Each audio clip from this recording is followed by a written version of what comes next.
and please join me for the Pledge of Allegiance.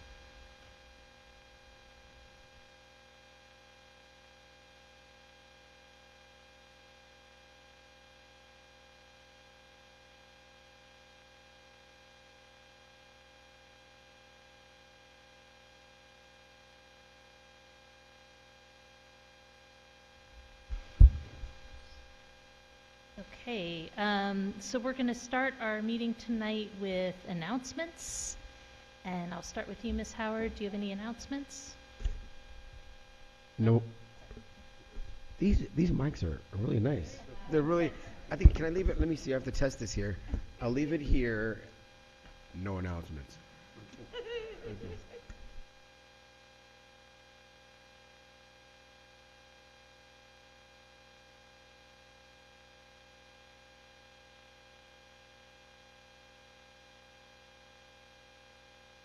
All right, I have a few announcements. The first is this Friday at 5 p.m. There's going to be a reception out in the hallway for the unveiling of a new piece of art in the municipal building, and this one comes from the Arts Council as part of their Interwoven Stories, which was a community stitching project, and everybody is welcome to that. That's this Friday at 5. Also on March 9th, the YWCA is having its Tribute to Women event. Normally we wouldn't mention that, except there's a very special woman up here on the dais who's going to be recognized to that, so I want to make sure all of my colleagues knew about that. And also to put on everybody's calendar, the New Jersey Department of Transportation is going to be coming and doing a public information session on March 21st, starting at 4:30 p.m. And this is about the 206 project with the bridges, the two historic bridges. This is going to be a major construction project that is going to impact pretty much every single person trying to come into Princeton or leaving Princeton for several months. So we do want to get the word out about that public information meeting, and then just in general that this is going to be happening. And then finally, my last announcement is on March 18th at 11 a.m. There's going to be the annual wreath laying ceremony for Grover Cleveland. And this is it's actually a pretty interesting ceremony. Happens to fall on a Saturday this year. But it's not every community that has a president buried in their cemetery. So if you're around on March 18th at 11, I encourage you to come to that.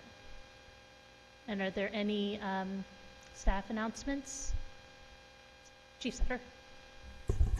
Thank you, Mayor. I just wanted to announce, we did do a press release on this last week, but our reaccreditation process is this week.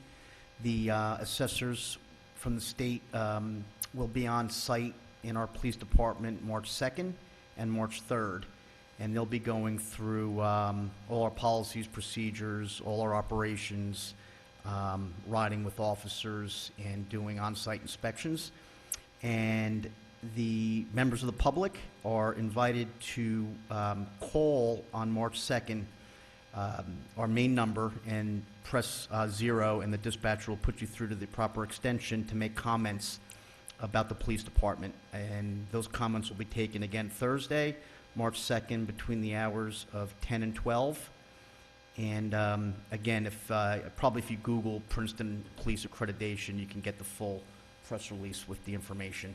And we invite all members of the public to share comments, both positive and constructive. Chief, can I just ask a little bit about that? What would be the nature of things that you might expect people to comment on? That's a great question. We've had, I've actually had some inquiries about that from the public. Things about the services we provide, they'd like to know about the community interaction of the department, the professionalism of the department, how we're viewed in the community, things that maybe an important part moving forward are things that you may want to see from the police department, because they put that in the report, things that we should work towards. So there may be something that the public would like to see us do more of, or maybe not do, or do differently. And they include those comments in their report. But normally it's things about how we're were viewed, and really not specific incidents, but more generalizations of services and our perception in the community. And they'll be talking to a live human being on the other end? It's Yes, not so just a recording and... Yes, so there's 2 assessors that come out that are assigned to our department for 2 days. They literally will be sitting in a room doing paperwork with a phone. And when we get calls, either one of those individuals will get the phone call and you would speak to them directly. And they did note that comments are limited to 5 minutes. And are they anonymous? Oh, yeah, they could be either way. They could be anonymous. You can leave your information if one so chooses, and you can share anything you like at all. There's no real rules. Thank you. Sure. Are there any other staff announcements? Nope. Okay. Then we'll move on to approval of minutes. The first is December 19th, 2016. Is there a motion to approve? So moved. Moved by Ms. Butler. Is there a second? Second. Seconded by Ms. Howard. Any comments or corrections? All in favor? Aye. Any opposed? All right. And Tim's abstaining. yeah, I Abstain. assume Tim is abstaining. And then next are the minutes from January 4th, 2017. Is there a motion to approve? So moved. Second. Moved by Mr. Quinn and seconded by Ms. Butler. Any corrections or comments? All in favor? Aye. Aye. Any opposed? Those minutes pass unanimously too. All right, and now we'll move on to our presentations for this evening. We have 2 presentations tonight. The first is Ray Wadsworth, Spirit of Princeton Events for 2017, and always a sign that spring is coming when Ray comes to our council meetings.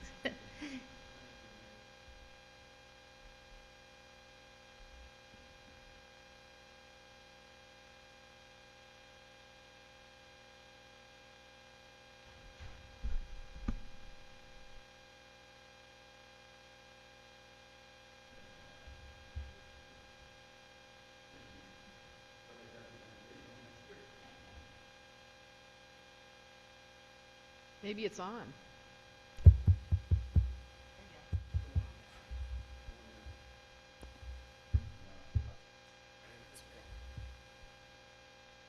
Watch this here. Yeah. Thank you. Thank you, Mayor and Council. Spirit of Princeton. There's 2 parts. One for the Spirit of Princeton and one for St. Paul's Church.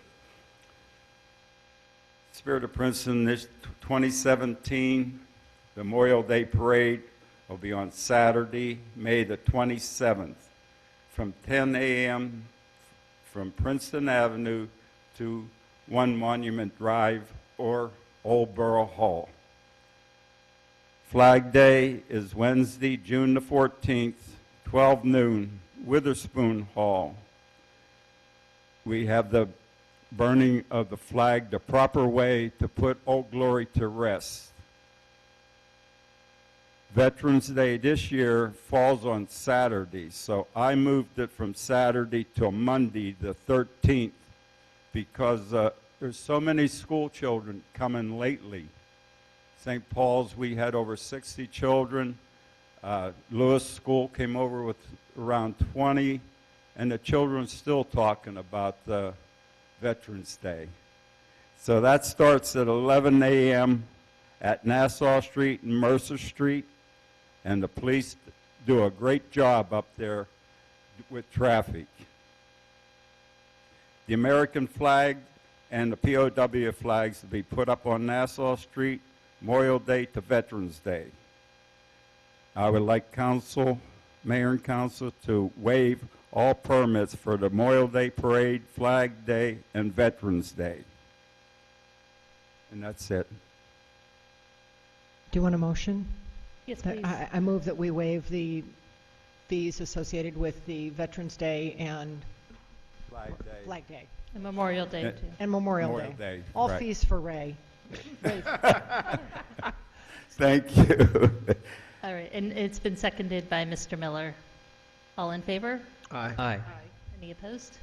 Okay, the second one is St. Paul's outdoor stations of the cross, which we have been doing for the last 20 years. It's the closing of Moran Avenue, Spruce Street, and Moore Street. Now, these streets aren't closed down all at one time.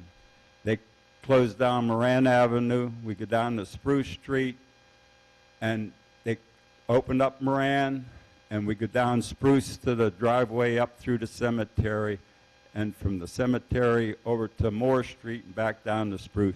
But the police department in the last 20 years have done a great job. They've been out there, no problems at all, and I have to say they really do a good job out there.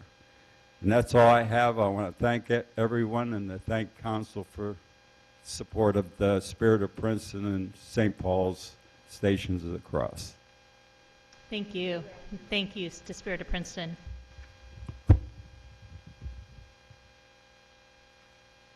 All right, and then our second presentation this evening is from our Youth Advisory Committee that's sitting in the third row, and I'd like to invite up Sean Carson, who's the chair. Sean, I just want to say that I've been working with the Youth Advisory Committee since we've had them in place, and they're doing an excellent job. These are some of the most serious-minded and well-intended and gifted youth I've worked with in many, many years, and I'm just proud that they can be here today. Are you going to announce who they are, the names? So I was going Okay. to do a quick announcement. This is Amy. You need the we need the mic. Yeah. Is there? It's on? All right. Here, yeah, I'll just pass it down the line. I'm Sean, by the way. Hi, I'm Amy. Hello, I'm Rowie Zakut. Lily. Akshay. Ursula. Elle. And we had a couple members who couldn't be here tonight. Tuesday is our normal night to actually meet. So, yeah, we had a couple time conflicts. So we're a little short-handed tonight, but we still have enough people to present.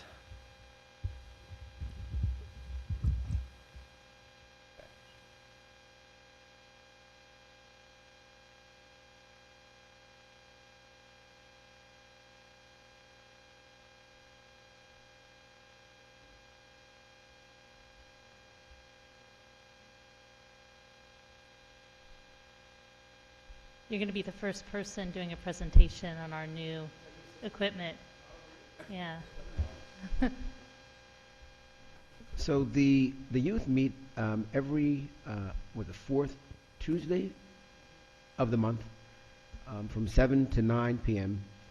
and we discuss issues that are that concern the town of Princeton and the youth population. And they've done so many items. I'm sure that they'll show you some things that they've done. This is the first group.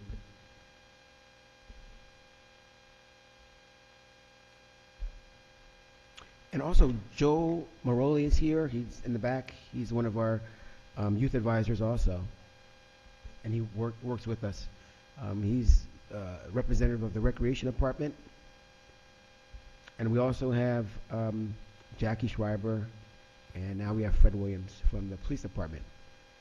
They all assist with the youth during their meetings on the fourth Tuesday.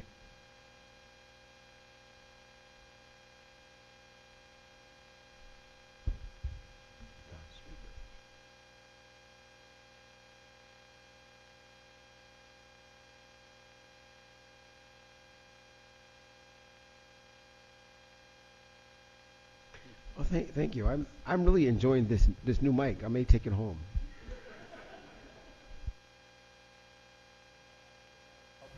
Who are going to present with me, if that's okay. So, those of you who work. And just so everyone knows, you have to speak in the mic because it's televised, and all your friends and family will be looking at you guys, smiling. So you have to use the mic so we can hear you. Thank you so much. Perfect. So yeah, Princeton Youth Advisory Committee. This is our progress and projections report, if I dare call it that. And this is a fairly cringy photo of all of us at our first meeting thing in the summer.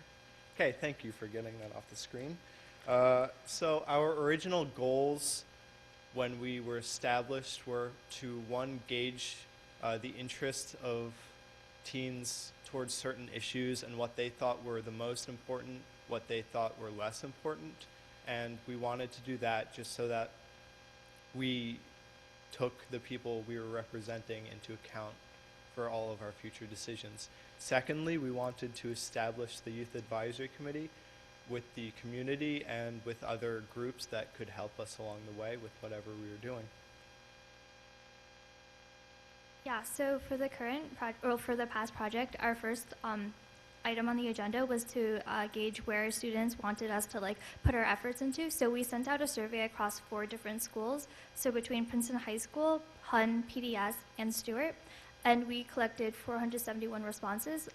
The questions that we asked was basically, what initiative would you like to see implemented in our community? And the options were mental health, a better integration of mental health, awareness into the school curriculum and associated activities, physical health, improved athletic recreational facilities and informational sessions regarding nutrition, community building, including inter-school bonding programs and events, and low-income students, increasing awareness of resources for low-income students, and then finally policing, so events that better promote relations between community police and youth. So just some takeaways from that diagram and from all the responses. We accrued 471 responses across the 4 different high schools. And the first, most popular response at 44% were students wanting to see initiatives that addressed mental health within their schools and curriculums and peer programs. And then following that was at 12%, they wanted to see initiatives that focus on athletic and recreational facilities. And then at 10.5%, we had low-income initiatives for students in that regard. So one of the things that we first did was we created a subcommittee in order to expand the resource awareness for students at Princeton High School, at Hutton, PDS, and the other high schools in the area. So we made a subcommittee of just students who worked on a guide of resources for high school students on various programs like the Jack Kent Scholarship Program or the Gates Millennium Scholarship. So basically there's a description of what each program does, and it kind of summarizes and allows the student to have a very compiled list of events and programs that they can use. So it includes scholarships, free counseling, free tutoring and support programs at the library, food bank and pantry locations, and sites to help with college preparation.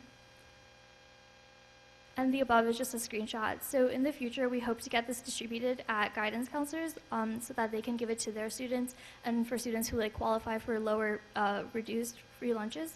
Not only that, but we hope to get it in the library as well as on the human department resources list so that other students can access it. So we began our mental health initiative at Friday Night Live, the a cappella night sponsored by Corner House at the Princeton Public Library. And we set up an anti-stress wall. So here's some pictures from that event. So what did it do? We were able to introduce ourselves in front of the audience and the performers, and we let them know what we were doing by setting up the anti-stress wall. So you could put up a sticky note with a stressor or something that makes you stressed, and then put up another sticky note next to that sticky note with what makes you feel less stressed. So what we gathered from some of this information was that high school students are stressed about things such as, this is a big one, college admissions, and then standardized tests, homework, schoolwork, and then finally sports and extracurriculars. And then some positives. So at the same time, the anti-stress wall raised awareness of stress relievers that students can utilize, such as reading, participating in clubs, creating art, and doing personal hobbies.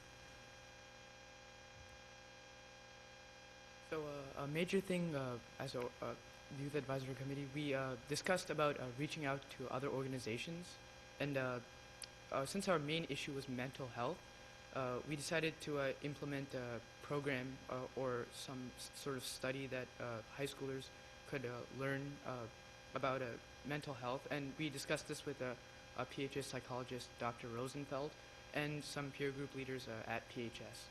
And we also, in collaboration with Corner House and the student councils from both PHS and HUN and also the teen advisory board from the library. They all aided us in the anti-stress wall at Friday Night Live, and we were through all these organizations we were able to get ourselves out there and let everyone know that we had started an initiative on mental health. So some of our future initiatives that we're planning at the moment include two mental health forums that we hope to do in the spring. One would be targeted towards students, in which we would present ourselves as well as bring in some mental health professionals and some students to present about their own experiences regarding mental health, the struggle, and the recovery of that experience. So one would be targeted towards students, and another would be targeted towards parents. So that would include something like prevention of mental health, or how to best deal with it when your child or any child shows signs of a mental illness. So in planning this, we've reached out to peer group and Team PEP, and luckily we found that the superintendent is already working on revising the curriculum for Team PEP and including more mental health. So we hope to communicate with him more on that and put in our own ideas and collaborate with him. So because we're not mental health professionals, we look to get some more opinions on it. So we've connected with the Stewart and PDS student governments to hopefully spread our influence over there, and the Minority Student Achievement Network, which is a club at PHS, as well as Princeton House, so that we can all collaborate together and be a stronger force. Yeah, so that pretty much concludes our presentation, and if there are any questions or comments, we'd be more than happy to field them. Thank you.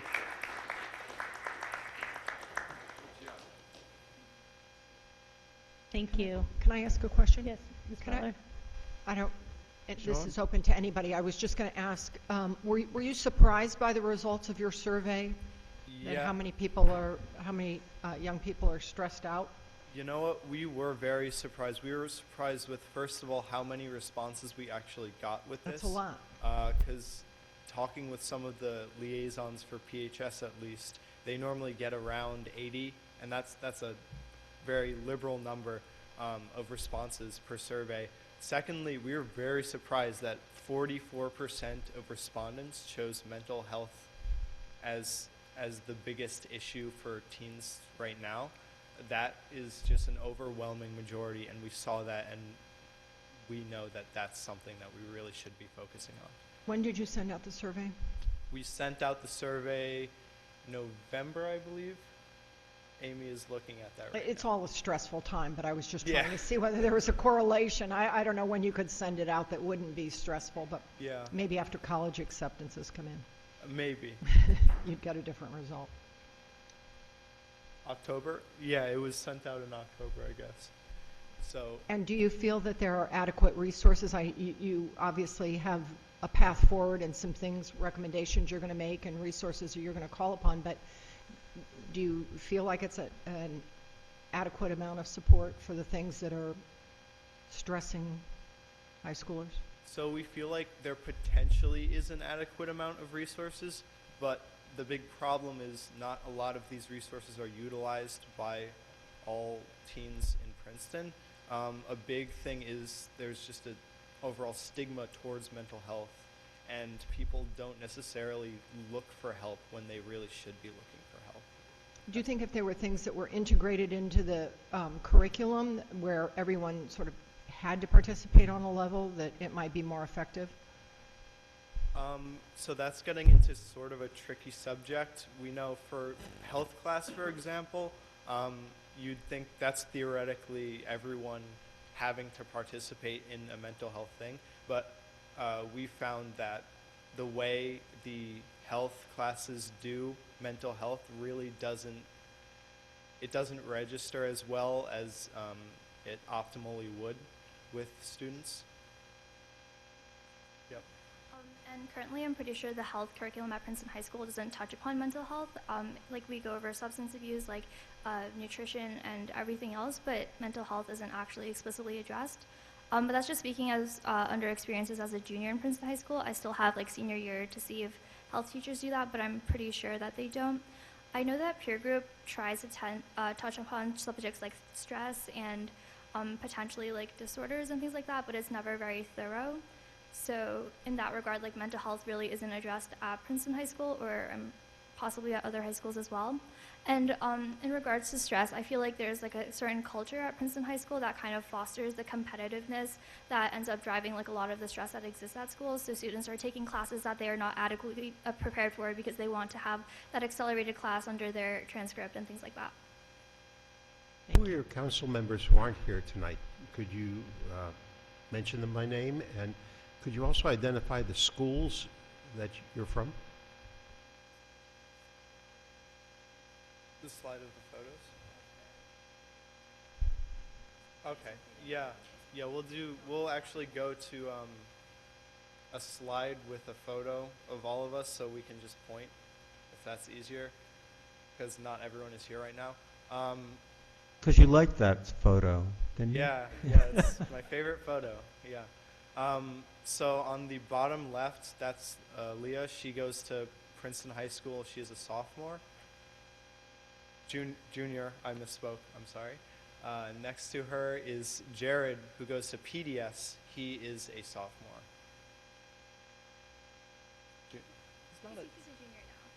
He's a junior now. I shouldn't be presenting, wow, I don't know. All right, so next to him is Akshay, who he is a sophomore. I'm positive now he is a sophomore. Then that's me, I'm a senior. Isaiah is also a senior at PHS, sorry. Lily is a junior at Hun. Eli is a sophomore at PHS. Elle is a junior at PHS. Luis is a senior at PHS. Roe is a sophomore at PHS. Amy is a junior at PHS. Sorry, took your thunder. And that's Ursula, who is a senior at PHS. Thank you.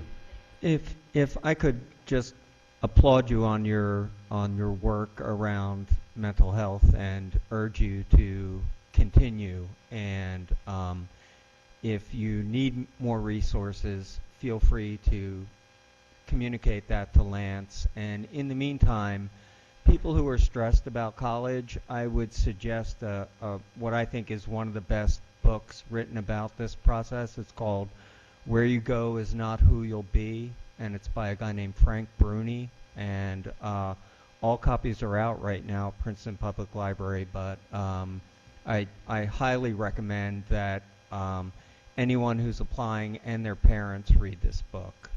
It's called, the subtitle is An Antidote to the College Admissions Mania.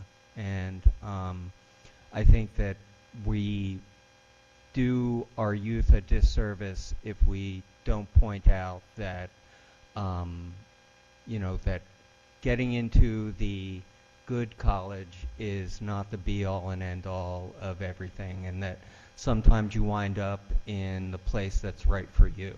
So, if you're too busy to read the book, you can just Google Frank Bruni, because he's written extensively on it in the New York Times. You can read the short column. Can I just also say, I'm sorry, I know we have to move on. Yes. That if you can send us the electronic copy of the presentation, Sure. so we can have that. and also, it's amazing how these young people are thinking about others and not just themselves. That's something that really, really touches me, because we're all here serving the community, and these are our next community leaders, and they're doing such a fine job. So I'm just thankful to be working with them. I know Joe's thankful to be working with you guys, and we want you guys to keep up. Keep on keeping on. And what a great presentation. I mean, it's really, I'm telling you, it was excellent. I'm just so proud of you guys. So thank you. Thanks, Lance. Huh? Sure, if you could. And actually, one more comment. We probably will be needing resources in the future for the forums we're doing, so thanks for bringing that up. Well,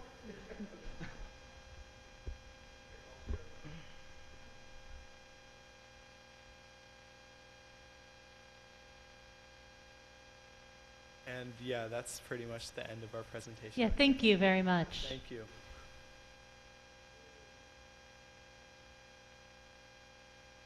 And thanks, Lance, for your excellent liaison work. You got the plum assignment of this group. Okay, so now we'll move on to comments from the public, and we'll start with George Stafford. And if you can please try to keep your comments to 3 minutes. Oh, absolutely. I Thank used to you. be in the radio business. I can do anything in 30 or 60 seconds.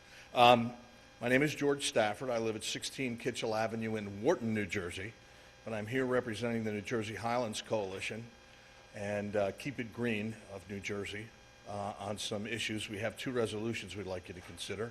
I'd like to say that I'm far too old to have any electronic graphics, so it's just me, I'm afraid. The drought that we're in has pointed out a couple of things. I was here a couple of years ago making a pitch for a resolution on supporting the Highlands Act. And we have kind of changed gear at the beginning in the fall, and we're going around asking communities to consider these 2 resolutions. And the reason for that is we are very close to having a serious water shortage problem now. One of the things that we would like you to consider is a resolution that asks the state to release a study that was done in 2011. Originally in 1996, the state decided that we would have a water master plan, and that every 5 years we would sort of take the pulse of the water supply and find out what's going on. They did one in 1996, and they haven't done one since. There was one completed in 2011. It's sitting on the governor's desk, it's sitting at DEP, and it hasn't been released. Now, there are a few things we know that are different between now and 1996. For one thing, we have 1 million more people in this state. Just to give you an idea of the change over time, in 1999, the Highlands put out 107 billion gallons of water to receiving communities. In 2011, after the end of the real estate bubble and the recession and when things started to come back, they put out 136 billion gallons. Now, that was 6 years ago. We don't know what the change has been. We haven't got any idea. We know there are more people. We know that we've had a tremendous amount of development in areas along the railroad lines and along the Hudson River area where we have big apartments which are water thirsty, air conditioning based on water fire suppression systems, various things like that. So we know we're using a lot more water. We have no idea how much. So we would like you to consider this resolution to ask the state to release the numbers that they have now and to go ahead and do another study so that we know what's going on a short-term basis. The other resolution is from Keep It Green, and it asks for sustainable income for open space. We got some money a couple of years ago. Hopefully in the budget tomorrow we're going to actually get some money for open space. But since 1996, we've lost almost 250,000 acres of open space, which is critical in certain areas because of water recharge. And the real problem that we have now, reservoirs have picked back up, but the groundwater recharge is lagging badly. And that's the stuff at the end of the summer, August, September, October, when you start telling people they can't water their lawns. Well, one of these days it's going to be a lot more than you can't water your lawn. It's going to be, you know, you can shower on even numbered days. There are actually some places in the state of New Jersey where that's in effect now. We have communities in the Highlands that are having well failures, both municipal wells and private wells. So we need to have as much open space as we possibly can for the groundwater recharge. As they say about real estate, land, they're not making any more open space. The open space groundwater recharge that we lose today is gone. So we would ask you to consider that resolution. Sorry, I'm just going to interrupt you. Sure. So have you given us those resolutions yet? I'm sorry? Oh, when were those emailed? I sent them today, and I have copies here. I wouldn't okay. think to ask you to consider the resolution today. Right. All right. So my recommendation would be let's send them to Princeton Environmental Commission, and then I don't know when the next meeting is. If it's before March 13th, we can get a recommendation and have it back for the March 13th meeting. If not, we can put it on the agenda for the March 27th we would like to meeting. try and wrap up as many of these as we can by June the 1st. Okay, yeah, that should not be a Yeah, problem. Okay, and I have Okay. copies for here, everyone else. I Okay, also have great. copies, I have a thing here for our sustainable golf outing. We're an environmental group that has a golf outing, very rare. So I'll leave these with the clerk if I I hope may. it's a brown course. No, it's a very interesting place up in Warren County that is, well, come and play golf. You'll find out what Okay. it's like. We'll give you a tour. Thank you very much. So I'll leave this. Is there anybody else who'd like to make a comment for an item that's not already on the agenda? Thanks for your time. Thank you very much. You guys want to make comments, or you just They're on their way trying out. to Thank you. You sneak guys out? can leave. You guys can leave. I'll see you tomorrow. We actually, this week, in I think all of the schools in Princeton are super, super bad. Yeah, As yeah. it's leading up to APs and everything, Yeah, so we all yeah. have to No, study go and stuff. go home and Please, get a go good home- night's sleep, go home, study, enjoy. and then get a We good do night's not sleep. want to contribute to stressing you out Yeah. even more. We don't want to give you more stress. Get enough Thanks so sleep, much. too. We'll see you tomorrow. Mayor, on the Highlands resolution, we're going to send that to the PEC, but what mechanism do we have? Who's going to send that to? Mr. Quinn is the And liaison. and we'll get back to that gentleman when we consider them? Okay. Okay. All right. I just wanted to put out the call one more time. If there's anybody who'd like to comment on anything that's not already on the agenda. All right. So we'll move on then to reports. And we'll start with the December 2016 police report and Chief Sutter.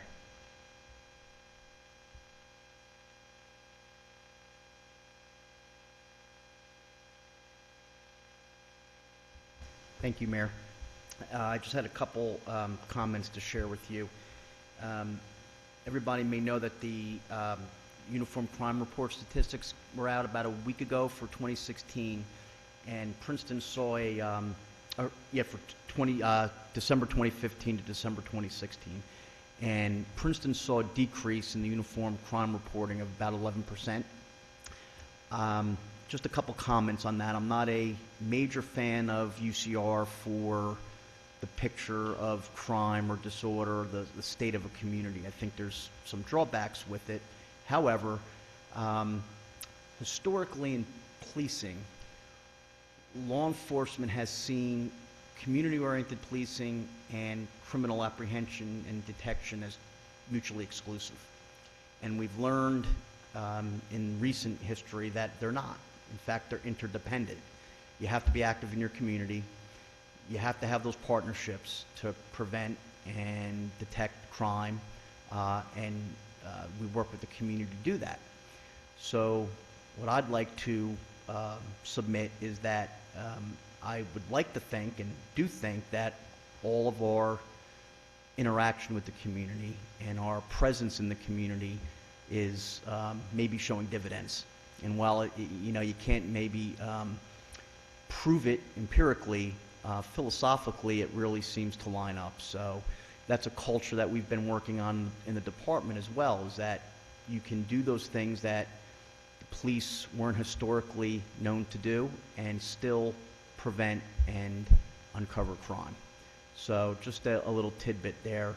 And while we're on the subject of UCR, the national reporting database, or the manner of reporting, is changing over the next few years, and the FBI is moving away from the Uniform Crime Report. That's been the standard since 1930, and we're moving towards a National Incident-Based Reporting, NIBRS. Basically, it's a more comprehensive and more specific way of reporting crimes, standardization nationally. And we've been picked in New Jersey as a beta site, a test site, to be a leader in that type of reporting that eventually will be throughout the state and throughout the nation.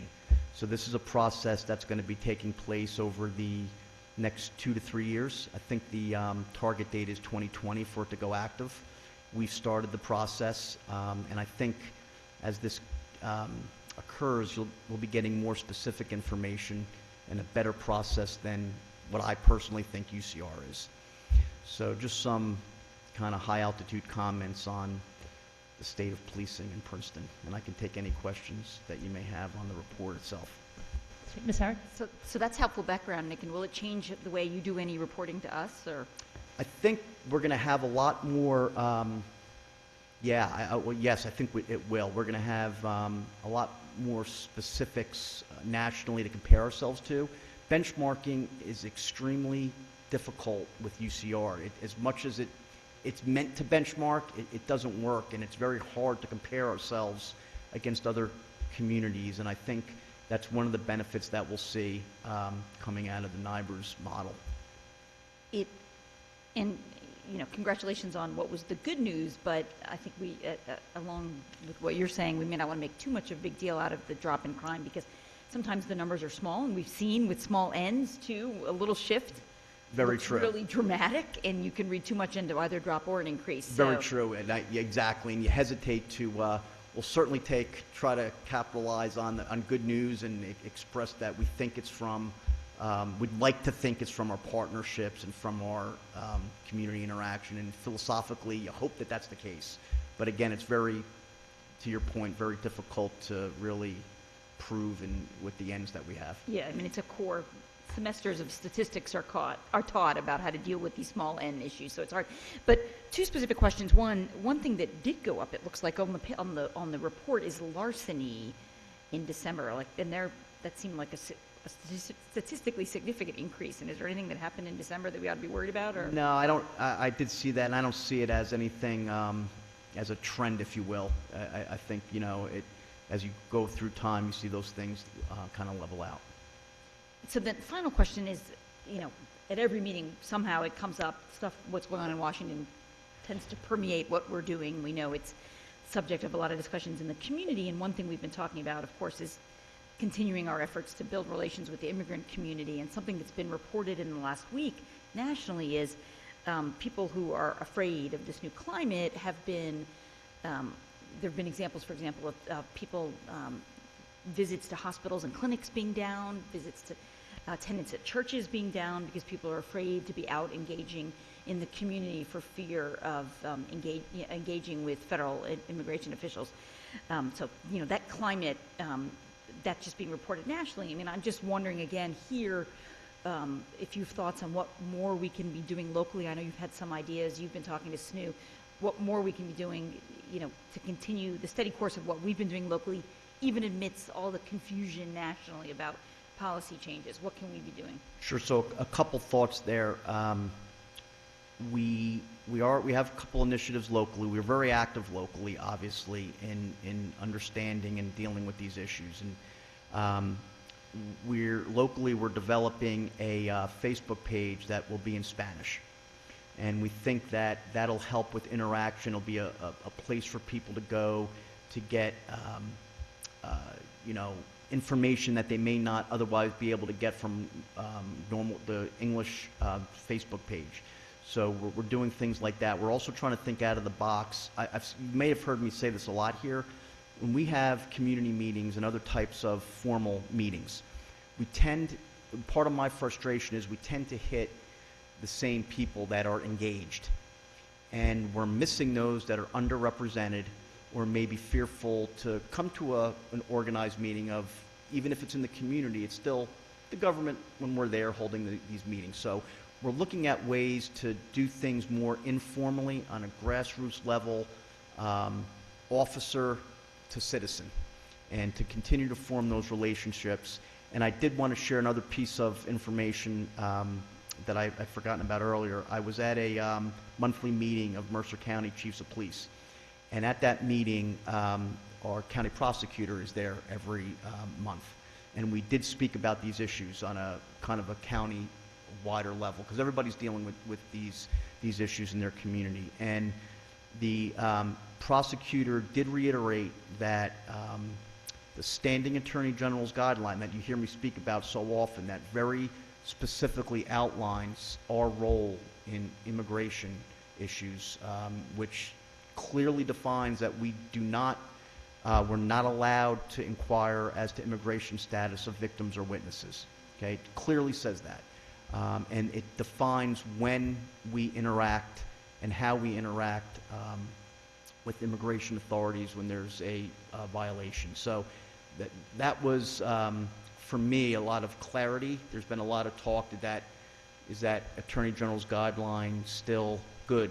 Is it still the rule? And that was reiterated to us that it certainly is. So, and that's been, I believe, 2007 under General Milgram that was issued. So you're talking 10 years of precedent there that we're still following now. At least there's some clarity as far as that goes, because I know I've gotten a lot of questions about that personally. Go ahead, Jenny. Yeah, I wanted to talk about the Your Speed Is signs. I mean, the Your Speed Is signs. The first thing is, in the Public Safety Committee meeting a while ago, when we were first getting these signs, I thought that we had come to an agreement that, and I wanted the other council members to know this, that because we had some people requesting that they wanted to buy a sign for their neighborhood, and it seemed clear, and I talked to Lisa about this. I'm sorry I forgot to talk to you about this, Trishka. But it seemed clear that, to me at least, that we would have to have equal access to the Your Speed Is signs, and so someone can't buy one and put it permanently up or have preference over anyone else. But I'm not sure that was communicated, because I know that there's been a couple of purchases. The Institute has bought 2 of them, and the Hun School bought 2, and I don't know if they were told this, that they can put them up, but they can't. I mean, we can't guarantee that they're going to be protective of their property. So I just wanted to get that out of there and talk about this and make sure the policy, because I don't, it wouldn't be fair if people could just buy them. And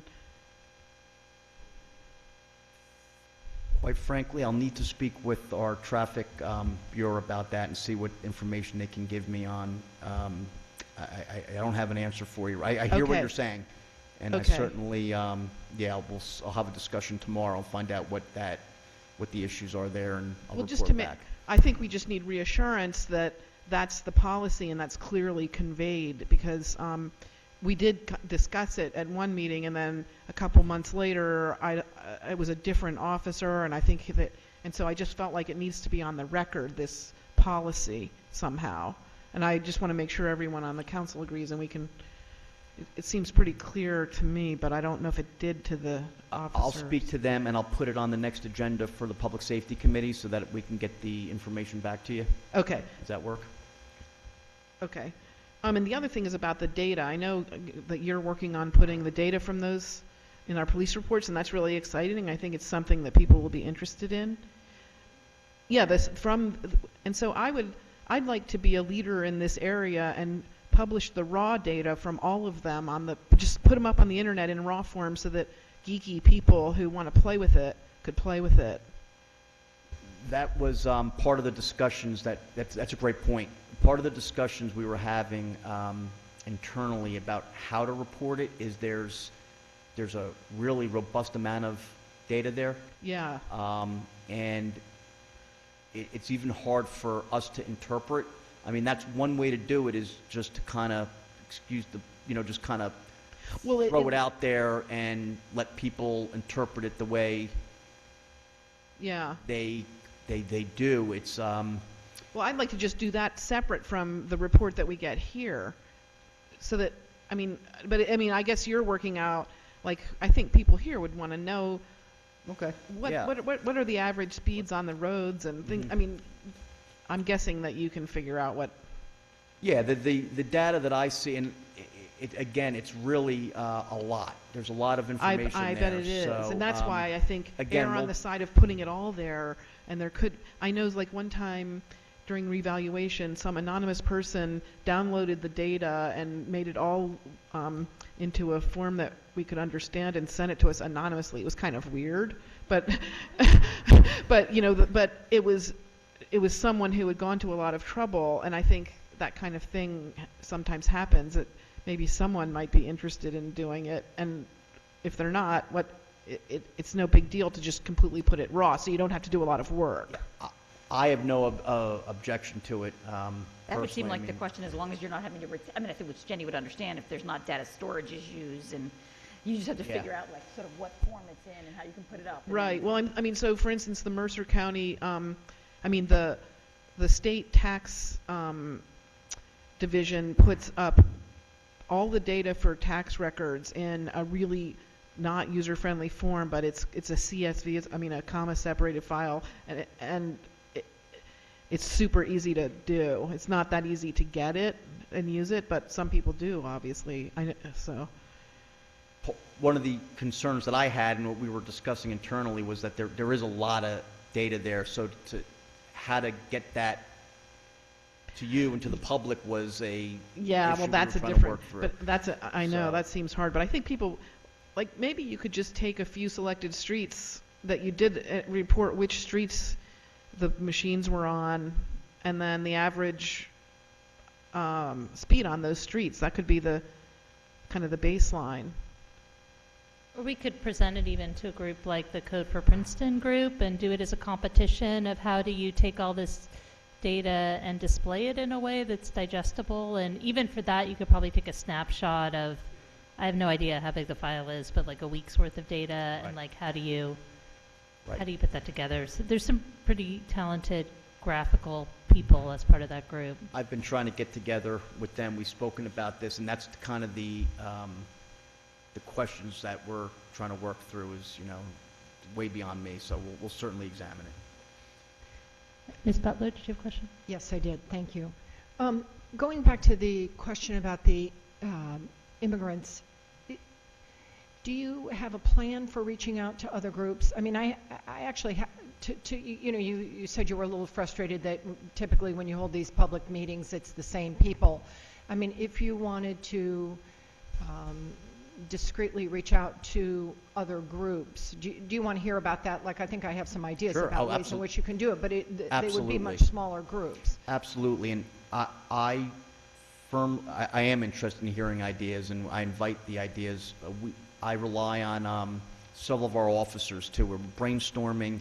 The idea is not going to come from me, I can tell you. It's going to come from our partnerships and from our officers that have a really good idea of where we should start and what we need to do. We're all in. We're all in, whatever we can do. I see that our 14-year-olds were very active again this month. But in particular, I have one question. In here it says a 14-year-old was charged with making terroristic threats. And why isn't that a Homeland Security issue? And why do we use that against a 14-year-old who just wants to, Terroristic threats is actually, and it's a good question. Terroristic threats is a statute. It's actually threatening language, meaning it's usually comes from it's like a form of harassment. So when it says terroristic threats, it doesn't mean terrorism in the way we think about it. It's a New Jersey statute. Making terroristic threats usually comes from, in these cases, from complaints of between, somebody made a threat against another individual of harm. They wanted to fight, yeah. Or serious bodily harm. Then I had a question about the police blotter in general. Do you put everything out on the weekly police blotters? No, the police blotter is covered by Executive Order 69, which dictates the information that we're required to release to the media upon request. We don't do it upon request. We do it as a matter of business. So technically, by Executive Order 69, somebody makes a request for certain information, and that's the information we have to release. We took 46,000 calls for service last year. Well, that's what I'm wondering, but we've So- had a sort of back-channel discussion about policing on Prospect Avenue, and you seemed a little annoyed that we should somehow know that you're policing over there, that there were 500, No, that they were in the blotter. And No, I wasn't as annoyed at live all. and breathe, I was just a little bit, I guess, confused as to why you would think that we don't respond to Prospect Avenue anymore. well, because we never see them in the block. I mean, You see Prospect just like you see every other street in Princeton. you know, if you can find 10 instances of Prospect Avenue being on the blotter in last year, really, I'll buy the department lunch. So the question becomes, I think what you're getting at is that we should treat Prospect different than we treat Palmer No, Square. not differently than anyone else, but I'm just surprised. I also don't know how you can be surprised that. I wasn't I mean, I surprised. just don't. Well, I you can know, jump in here. I think it Wasn't might be surprised at because all. in the borough, we did treat it differently because the police report used to have, I don't think it was on purpose, but it was like an intoxicated person was transported to the hospital and there was a party Well, that there happened and so was a I specific report in the borough that just gave alcohol incidents on Prospect, and oh, there was? Oh. yeah, and that to me. So that's why I mean, I understand that now, I mean, now that you told me. Right. But what happened for me is I thought, oh, we had the MOU, and oh, I'm not seeing those reports anymore, therefore Yeah, the university must be doing that. the perception that I was annoyed is not correct. It was more of a realization for me that there might have been a misperception. So I just wanted to clarify that and say that, in fact, we respond there as we do to every other, as we always have, as we do to every other street in Princeton. Mr. Quinn? Chief, I had a question about, to go back to 14-year-old boys who seem to be mentioned 3 times in the report, specifically in the first one about the aggressor who was lodged at Middlesex County Youth Detention Center. What are the next steps there? Is he being held and charged, or is he, when he returns to the community, what sort of... Sure. How is he brought back into the community with what, not only the help that he needs, but also to protect the victim of this assault? It's very case dependent. So lodging in youth detention facility is not a common occurrence statewide at all. And it only occurs when there's an immediate public safety threat posed by the offender. So in a case like this, the child or the young adult is lodged as a safety issue. And there are a variety of safeguards that are done both for the juvenile and the public by the court. So normally when there's an issue that is not as serious, and it results in charges, a juvenile petition, the juvenile will go to court, there'll be some type of intervention done by the court and some type of action taken, but it's usually very rehabilitative. In these types of cases, the court will take safeguards, whether it's being remanded and held.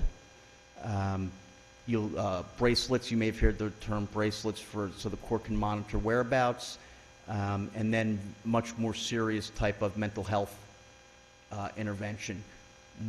Most of the lodging of juveniles that we end up seeing deal with a kind of a combination of all that, a lot of mental health intervention.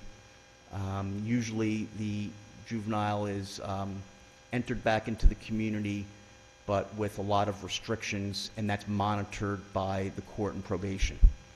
So that's kind of what this type of situation is. It's usually not long-term incarceration at all, if that answers your question. In this specific case, has he re-entered the community, or? Yes. Okay. Yes, that's correct. All right, thanks. Mm-hmm. Thanks, Chief. Any other questions for the Chief? Oh, I have one more question. Sorry. It's about the vacant house check. Because I noticed there were a lot of them, and I was wondering, what is that? What do vacant house checks entail? So it's a service that we provide where homeowners that leave or go away, or property owners that have a private residence or property that's going to be vacant for an extended period of time. You can report that to us. We make a log of it, and our officers will conduct an inspection of the property to make sure it's secure for signs of burglary or something that's a public safety hazard. And we have found different issues over the years with burglaries and other things like that. So it's a service that we offer to residents. You can get the form online. I was Well, I just knew going to what jump it in, Jenny. is, but I This is just the wondered thing what- that I've talked a lot about, that you go on and you say, I'm going to be away these dates. And I assumed it meant just that you drove by, but do people actually walk around the house, or? Our officers will go and make sure the house is physically secured and that the building's not broken into, or in any way there's an issue that the homeowner or key holder has to be notified. Chief, this is what you described as a long-standing service. It's been done by the departments in the two former municipalities. Correct. And is it uncovered by state statute, or is it a local? It's a service. Local courtesy. It's one of those courtesies that many departments used to do. It's a community-oriented service that we offer to our residents. Some departments, a lot of departments have probably gotten away from it. We see it as we get a lot of requests for it from our residents, and it's one of those services that we provide as a courtesy to our residents. Thank you. All right, our next report this evening is the schedule for the code review committee of the remaining ordinances that have still to be harmonized. And I think part of it was just to enter this into the record, so just so everybody on council had a copy of it. But if there are any questions, I guess we can direct them to members of the code review committee. Right, with Bernie, Joe, or me, and there really isn't much to report. It's just the schedule speaks for itself, and it's basically, it's not set in stone. Sometimes things move up and down, because of some request or another. So if you have a request, let us know. Okay.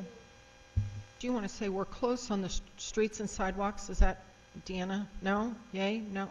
No, we're not? No, I thought we were working on that. The littering, I think we've taken up, correct? We're working on that. We're sending that That should be next, littering. Okay.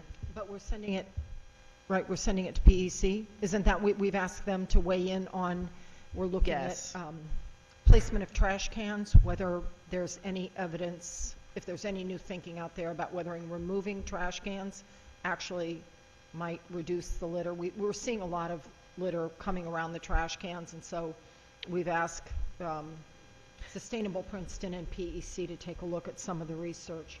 We are going to have a special parking meeting on March 20th. I forgot to mention that in my report. So that was one of the meetings we had, a special meeting. So we will be having that meeting on March 20th. And you'll see. And we should be discussing many of the parking issues at that meeting. And I would just reiterate to the Code Review Committee, number one, thank you for all of your work. And then also, before you get down into the weeds with the attorney, if there are issues that are coming up in your discussions, that I would encourage you to bring those forward to council first. I'm always happy to put a work session on the agenda so that we can hash out some of the if there's any outstanding issues before they get put into the ordinance. Mayor, actually, on the 20th, we're going to go over a number of parking issues that we won't be looking for a decision on, but really to lay the groundwork so people can be thinking about them. So when we get the parking study back in August, we'll be ready to move. But Perfect. There are at least half a dozen issues, I would say, that will, ordinances that should come out of the parking study. So we really want people to be thinking about it ahead of time so that once we have our data, we can move.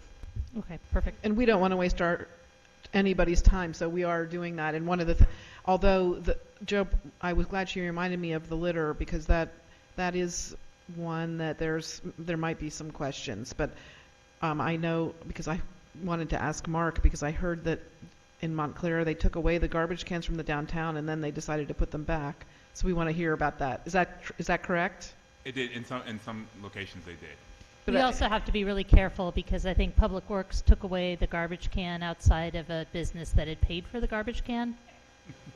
and then ended up with a whole bunch of loose trash outside. So I think we just have to be careful. Well, any kind of change like that, we would definitely have to do it deliberately and carefully and evenly. But also, this was a case where planning board had started to ask businesses to provide these trash cans or to buy the trash cans as, you know, if they had carry out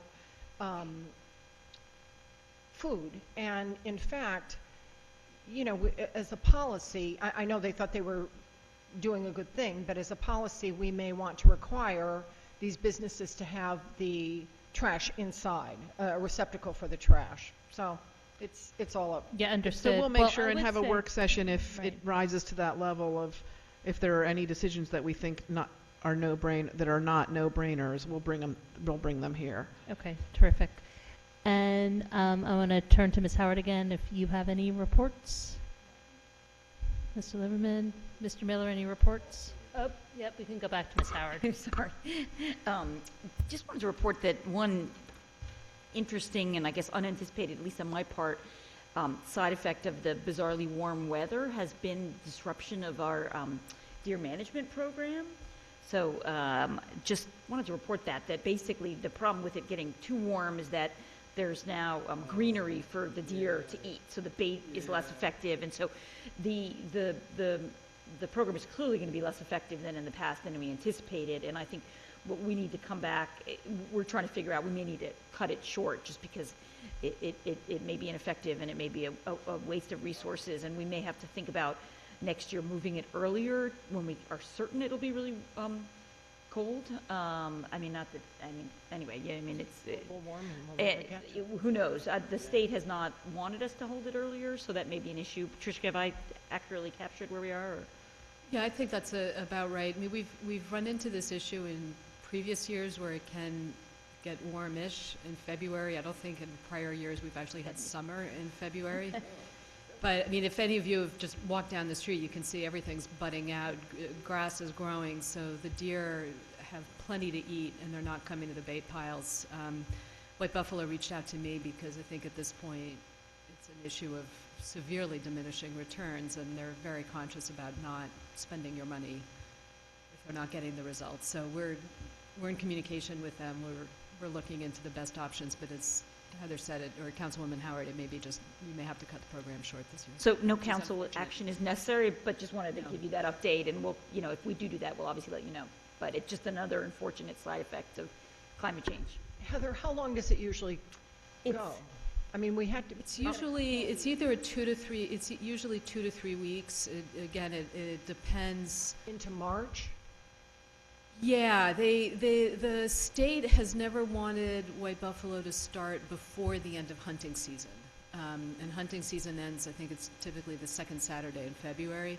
So white buffalo always has to wait until mid-February before it can begin. But this year, it's just been an even more extreme issue than it has in prior years.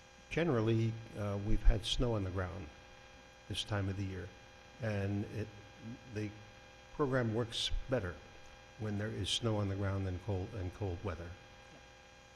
My concern is, and I think the chief will have to follow this very closely, and that is that we need to look at our deer encounters with automobiles next year as a result of the fact that the management program will be very much reduced this year from previous years.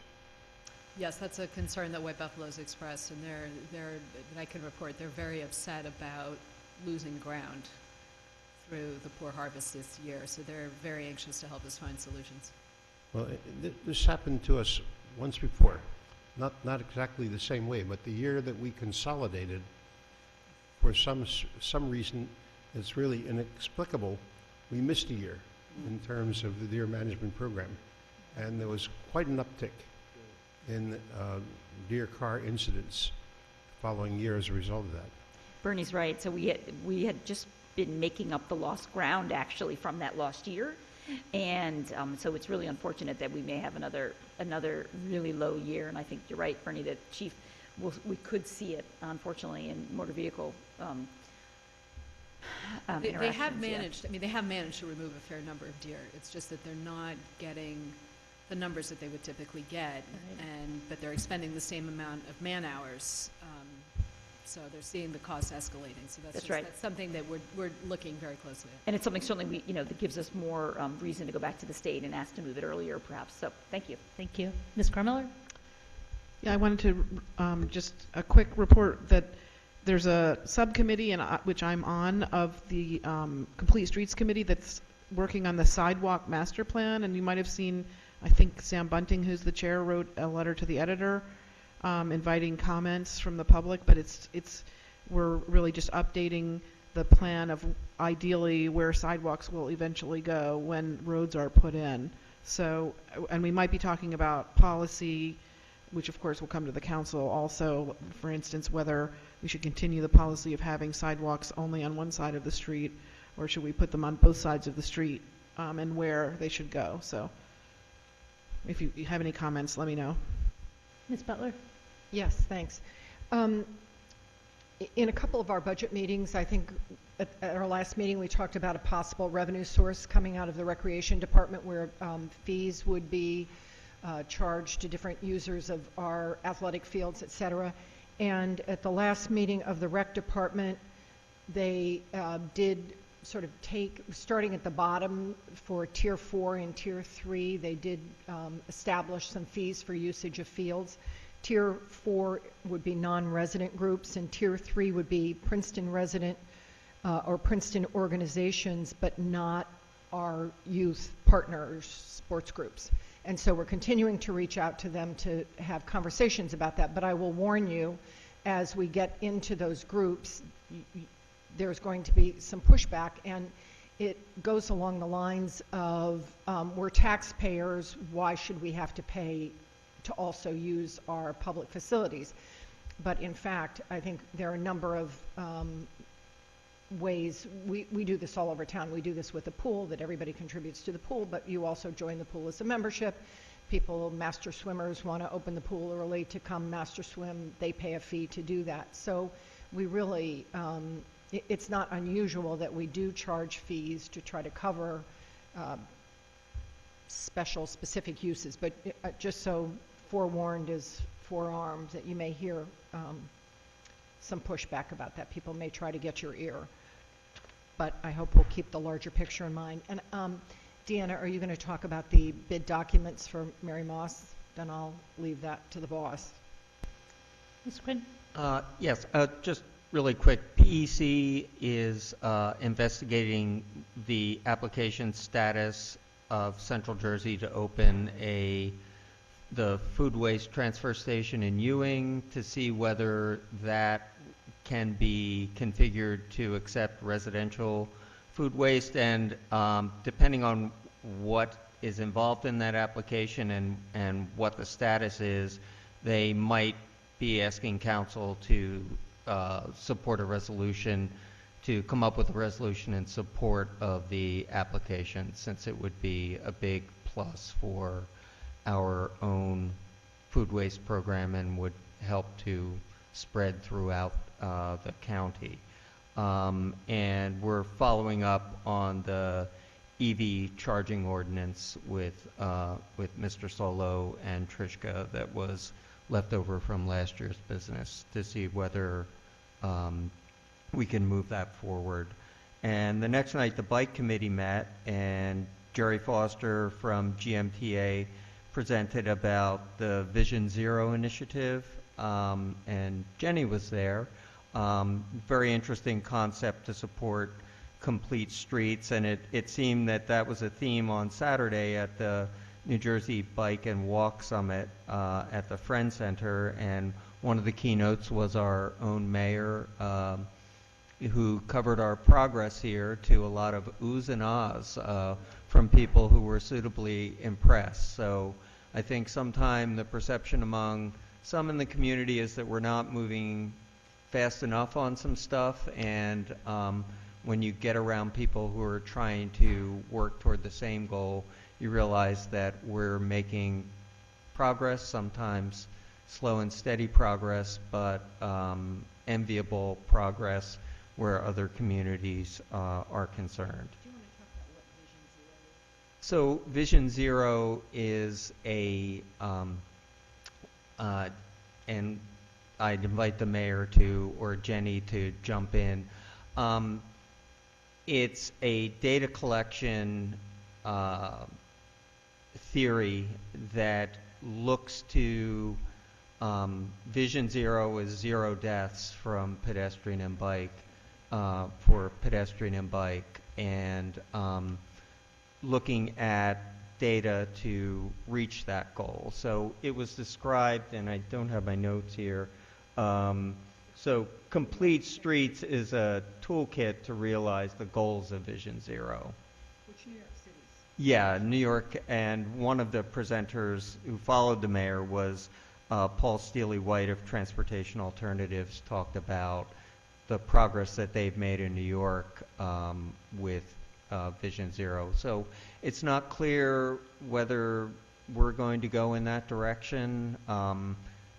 We'd be the first community in New Jersey to adopt Vision Zero, but it's intriguing and it's worth following up on. And there was a lot of Princeton was very well represented at the Bike and Walk Summit on Saturday. I think there were half a dozen or more members of the bike committee, and Deanna was there, and other members of the engineer's office, and so that's all for me.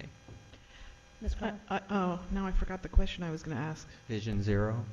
No, well, I also, Vision Zero, it's called Vision Zero because it's 0 deaths, but it's mainly improving safety, because some of the people at the meeting were saying, we don't have any deaths from pedestrians, which thankfully they are really pretty rare, but it's all about improving safety. And it's not, right, it's not just deaths, it's also serious accidents We or don't have to wait till we have a serious death crashes that cause serious injury. And I think the fundamental principle is that speed makes things a lot more serious if there's a crash.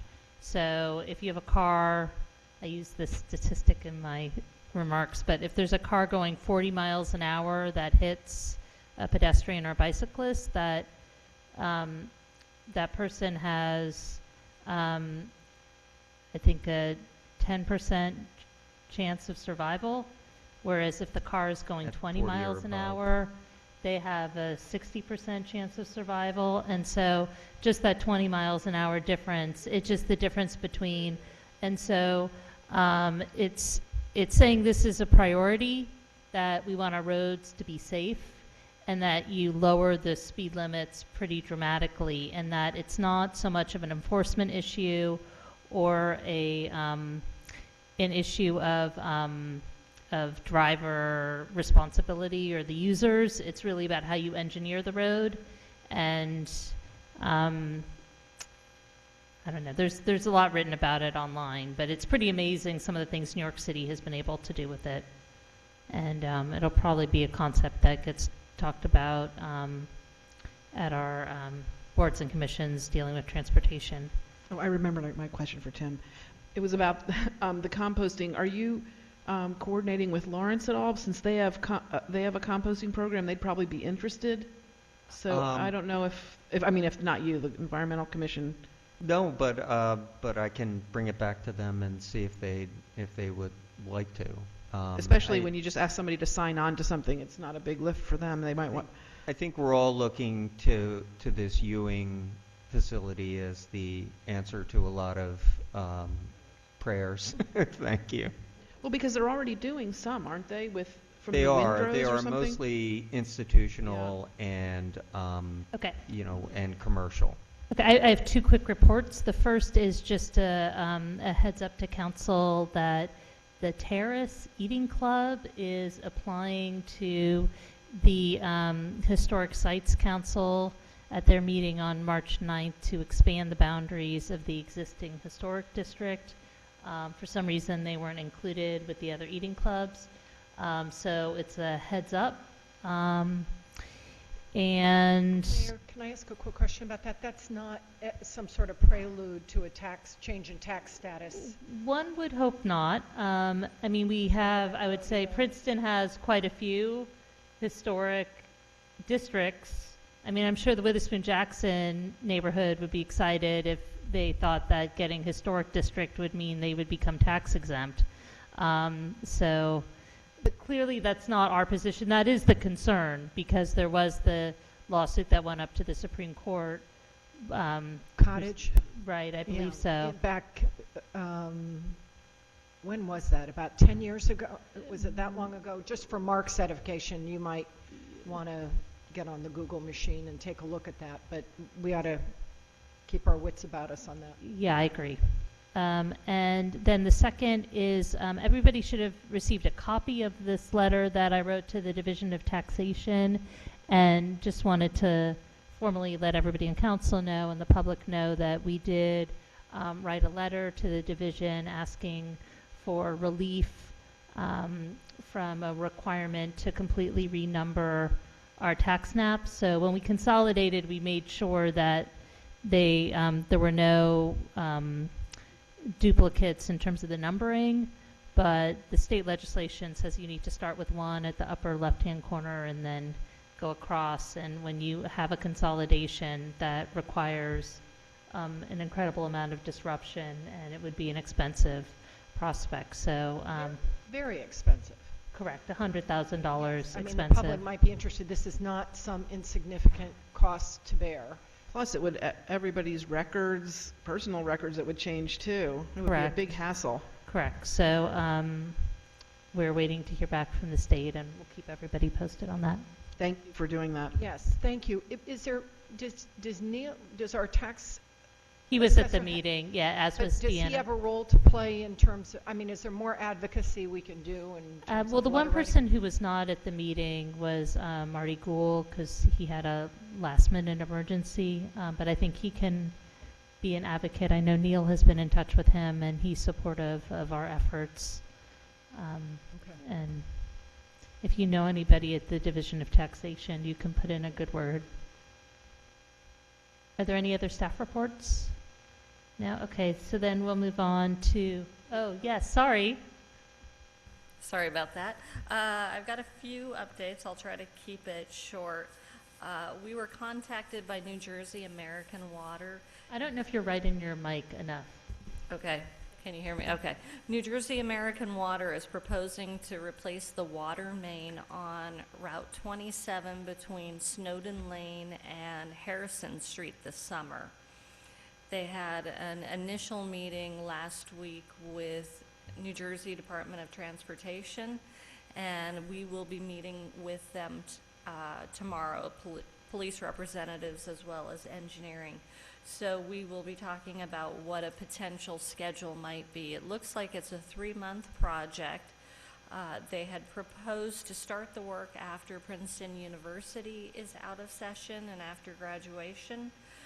But the one thing we do need to remember is that starting at the end of June, 206 will be closed for 4 months. So that's going to be a big topic of discussion of how are we coordinating two projects of such a length. It's probably about 2,000 feet of water main work plus all of the services, and of course it's down the middle of the road. So we will keep you updated as to the discussions and what's occurring with the coordination of the two projects. I've been working with the planning board on the circulation element of the master plan. We've been updating various maps, and Lee has been working on updating the text to incorporate the bike master plan. And I think the indication I've heard is that we're looking to attend the March 16th planning board meeting with the first initial draft of information as a work session. We're still working with DOT on the bike share RFP. We had great interaction on Saturday at the bike walk meeting. Mike Russo from New Jersey Department of Transportation Local Aid was in attendance at our bike share session, and so he's aware of the interest and the buzz about bike share, and he's working actively with us to get that moving. Let's see. Tonight you have before you the tree clearing on Cherry Valley Road contract, and if that moves ahead and the contracts come back in time, that work could potentially start as early as later this week, because it does have to be finished by March 30th by our environmental permits. 2 more points. DEP has issued the new stormwater draft permit for comments. The comments are due in April, so we'll be working with the Public Works Department to really review that and see what implications that has for the municipality as well as staff and operations. But one of the things just to make you aware of is that there will be a mandatory training requirement for elected officials and boards that do any sort of review on development plans and applications. So that would be coming up next year, and the timeline is that you would have to do the training within the first 6 months, and it's good for your term of office. And then last, like Joe had mentioned, we're still working with the Mary Moss Playground bid documents, but we did submit them last week to Mercer County Planning Department for review in accordance with our terms for the Mercerette Playground. So we're moving ahead. Hopefully we'll be getting the subcommittee back together again soon to discuss filtration or no filtration, but that's moving ahead. I thought you were going to make that a separate item on the bid doc, and we were going to wait and see what the, wait until after we got the bids back, no? That's one option, but we need to review it at the subcommittee level as well before we move ahead. Okay. That's it, thanks. Thank you. Okay, now we're coming to our work session about leaf bag distribution. Did Mr. Actually, Hoff want to be here, or? Mr. Hoff had an emergency, so I'm going Okay. to fill in for him Okay. this evening to discuss potential outsourcing of the distribution of leaf bags for the municipality. And I know the Public Works Committee has reviewed this concept. The concept is to have an outside vendor actually distribute our leaf bags instead of having a municipal employee perform those functions. In the process, in order to accomplish this, what we would need to do is to put a request out for proposals. It would actually be competitive contracting for the services to vendors throughout the community who would be willing to provide that service. And in your packet you'll see some of the concepts that we would be looking to do, and that would be to start the program in the fall of 2017. We'll be asking that the vendor would provide bags 7 days a week, at a minimum time of at least 4 hours per day. They would have to be able to print the notices, violation notices on the bag. One of the things we should also understand, I'm sure vendors are going to be looking to put their branding on the bags, maybe one of the concepts. I want to bring that out to council. They would have to have easy access and distribution points, ensure, just as a service that we provide, they provide a service that would bring the bags out to cars if necessary for members of the community. And then they would be responsible for providing the residents their first 40 bags for free. After that, they would then charge for the bags, and the bids would be selected based on the cheapest price for our residents after the 40 free bags. And they would provide the municipality with monthly reports on that process. And what we're looking for council this time, before staff puts together the RFP or proposals, we wanted to make sure that there's a consensus on council to move forward in considering such a proposal. I just have a couple questions to start. So can we limit it to make sure that this, the vendor is within the municipality? Yes. Okay. Yes. Not only the vendor, but the point of distribution. What we'd have as point of distribution is probably not necessarily the vendor, but the point of distribution, we could say it had to be within the municipality. Okay, and then the other thing I wasn't clear about reading this list is it says the vendor must purchase the bags through the municipality, but then they also have to give the first 40 bags out for free to each household. And I'm just wondering how how that is supposed to work for the vendor. Actually, I think that's one point that is a little confusing. The reality is, more than likely, the vendor will be purchasing the bags, not purchasing it through the municipality. I think that's just, as we were putting this together, I'm not sure if that was completely relayed. So I don't think that would be the case. What we more likely would be doing is asking the vendor to actually purchase the bags that we would purchase. But from even them. if the vendor is purchasing the bags, we're having them give out the first 40 for free. And that's what we would pay for. We would actually pay for the first 40 bags. We for would each pay for the first 40 bags. Got it. That makes more sense. Can I? Go ahead. Okay. There was two things. One, I think that Bob Huff mentioned that I don't see on here, and I asked the question, was with storage. How is the vendor going to, is there a mechanism for storage that they'll have enough bags so they won't run out every time? I think the way he covered this was just say that the vendors would have bags available. They could store it. They could have a mechanism that allow for continuous delivery of the bags. So they would have to show us how they're going to ensure that they have enough bags to continue to provide the bags to our residents. And then I would assume there would be a clause in the contract that would say if you don't keep up the supply, we discontinue the relationship. In past years, the bags have had the municipal logo on them. If you obtain the bags from the municipality, it's had a municipal logo. A lot of people go to various hardware stores and obtain bags with the hardware store logo on.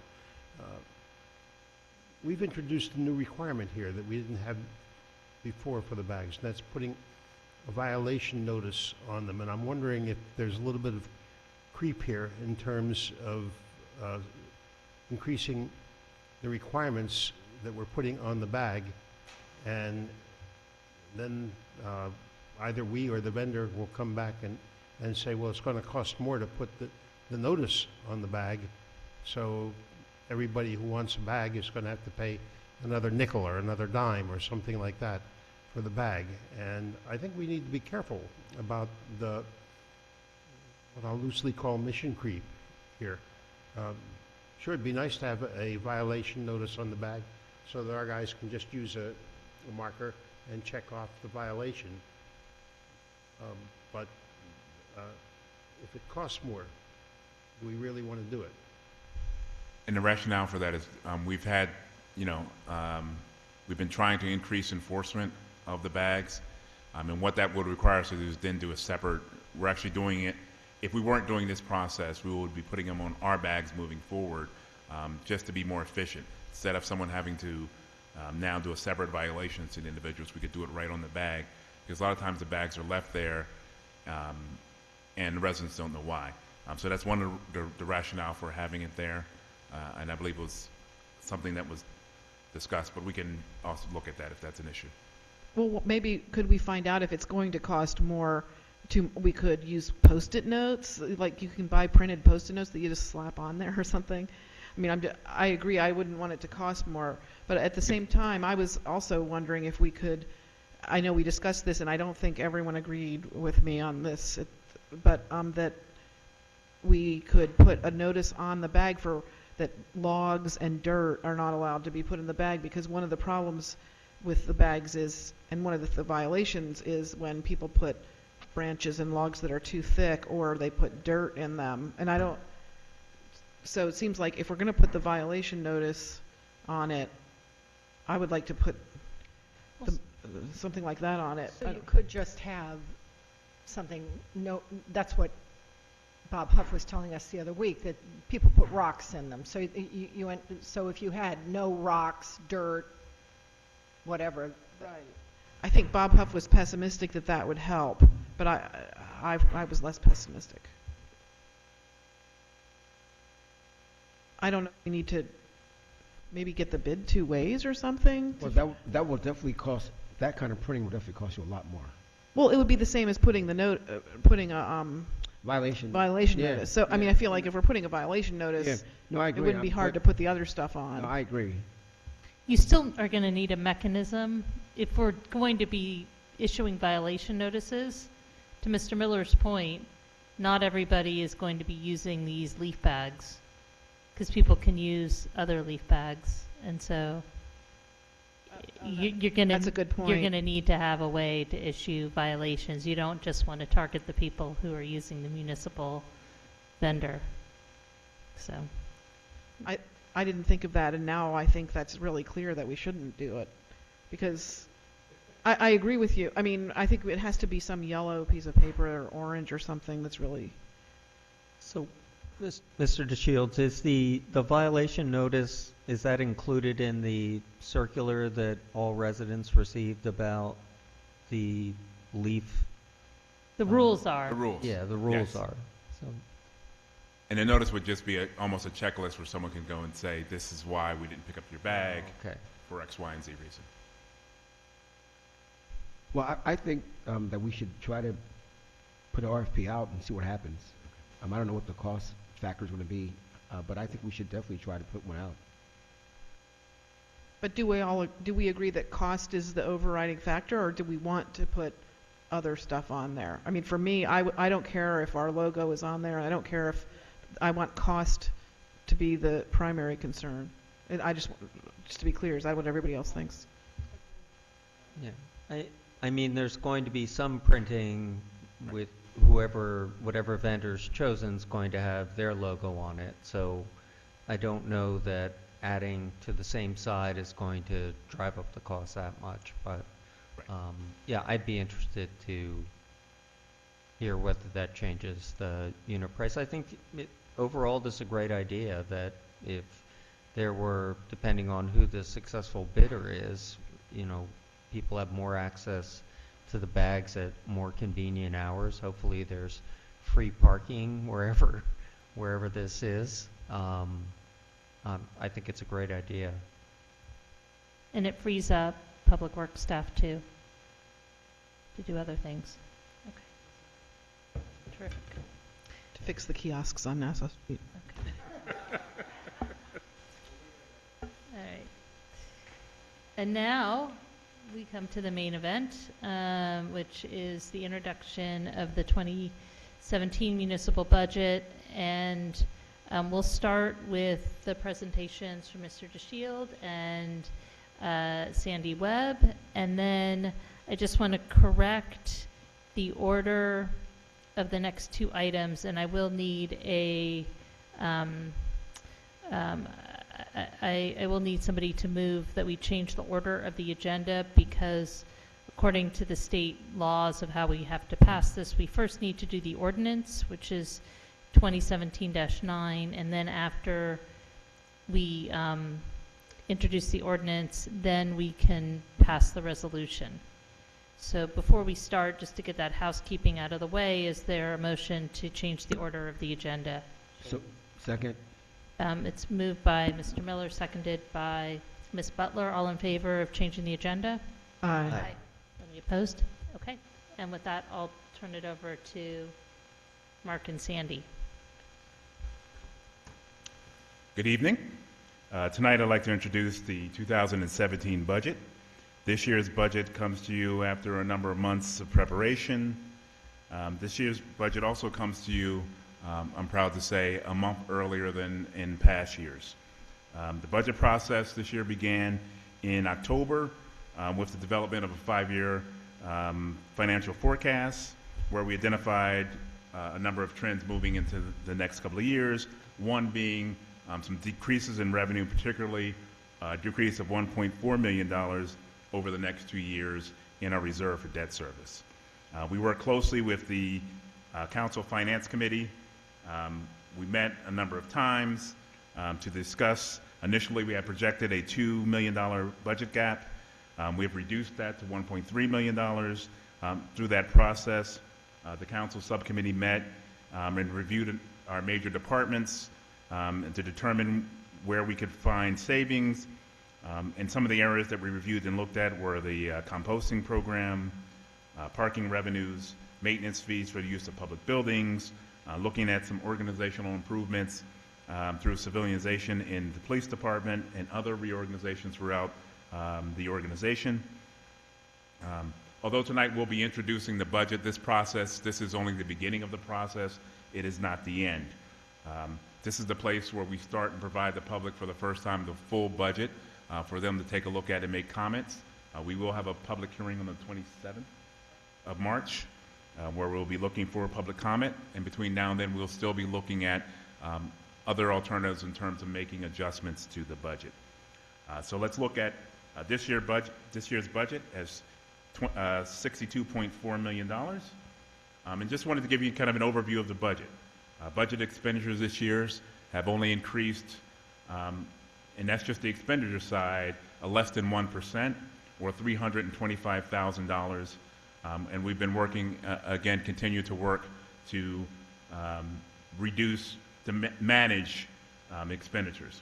And if we look a little closer at the expenditures, salary and wage increases are only up, again, less than 1%, or $26,000, and that's based on a number of initiatives that we've done this year, including a reduction in staff.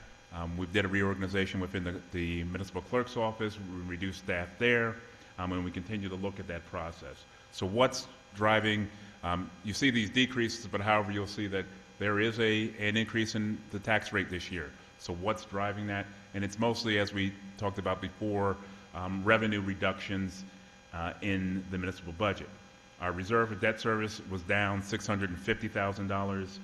We saw increases in the normal areas where we see considerable increases. That includes insurance expenditures increasing by $216,000 and pension increases of $169,000.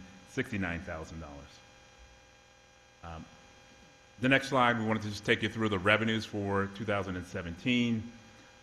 And as you can see here, the biggest component of our revenue are taxes, representing 55% of all the revenues for the budget. The next largest component is our surplus. One of the things that you'll see in the surplus this year, as we talk about the surplus, we're looking to manage the surplus. We actually reduced the use of surplus this year from $6.1 million to $6 million. That's part of what we discussed last year when we were doing our projections on surplus, reducing the amount of surplus that we're using in our budget. And then the third largest component that you'll see is the Princeton University Fair Share payment, representing about 5% of the budget. You'll notice that I did not mention the sewer revenues because there's sewer revenues and sewer expenses. They really cancel each other out. So let's take a closer look at the revenue side of the budget.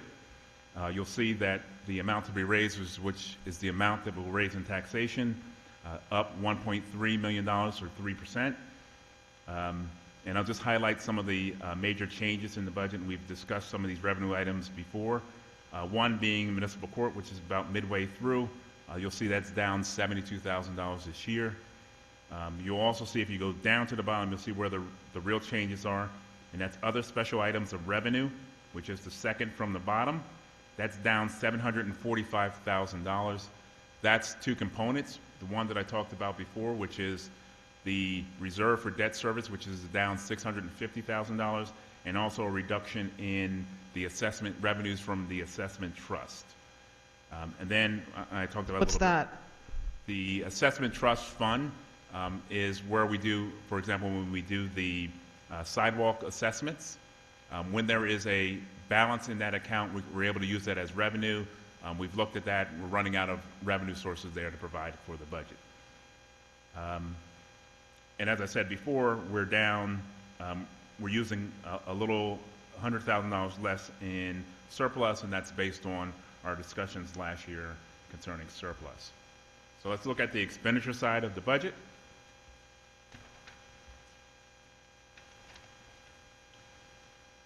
As you would expect, salary and wages is the largest component of the budget, representing about 28% of the budget.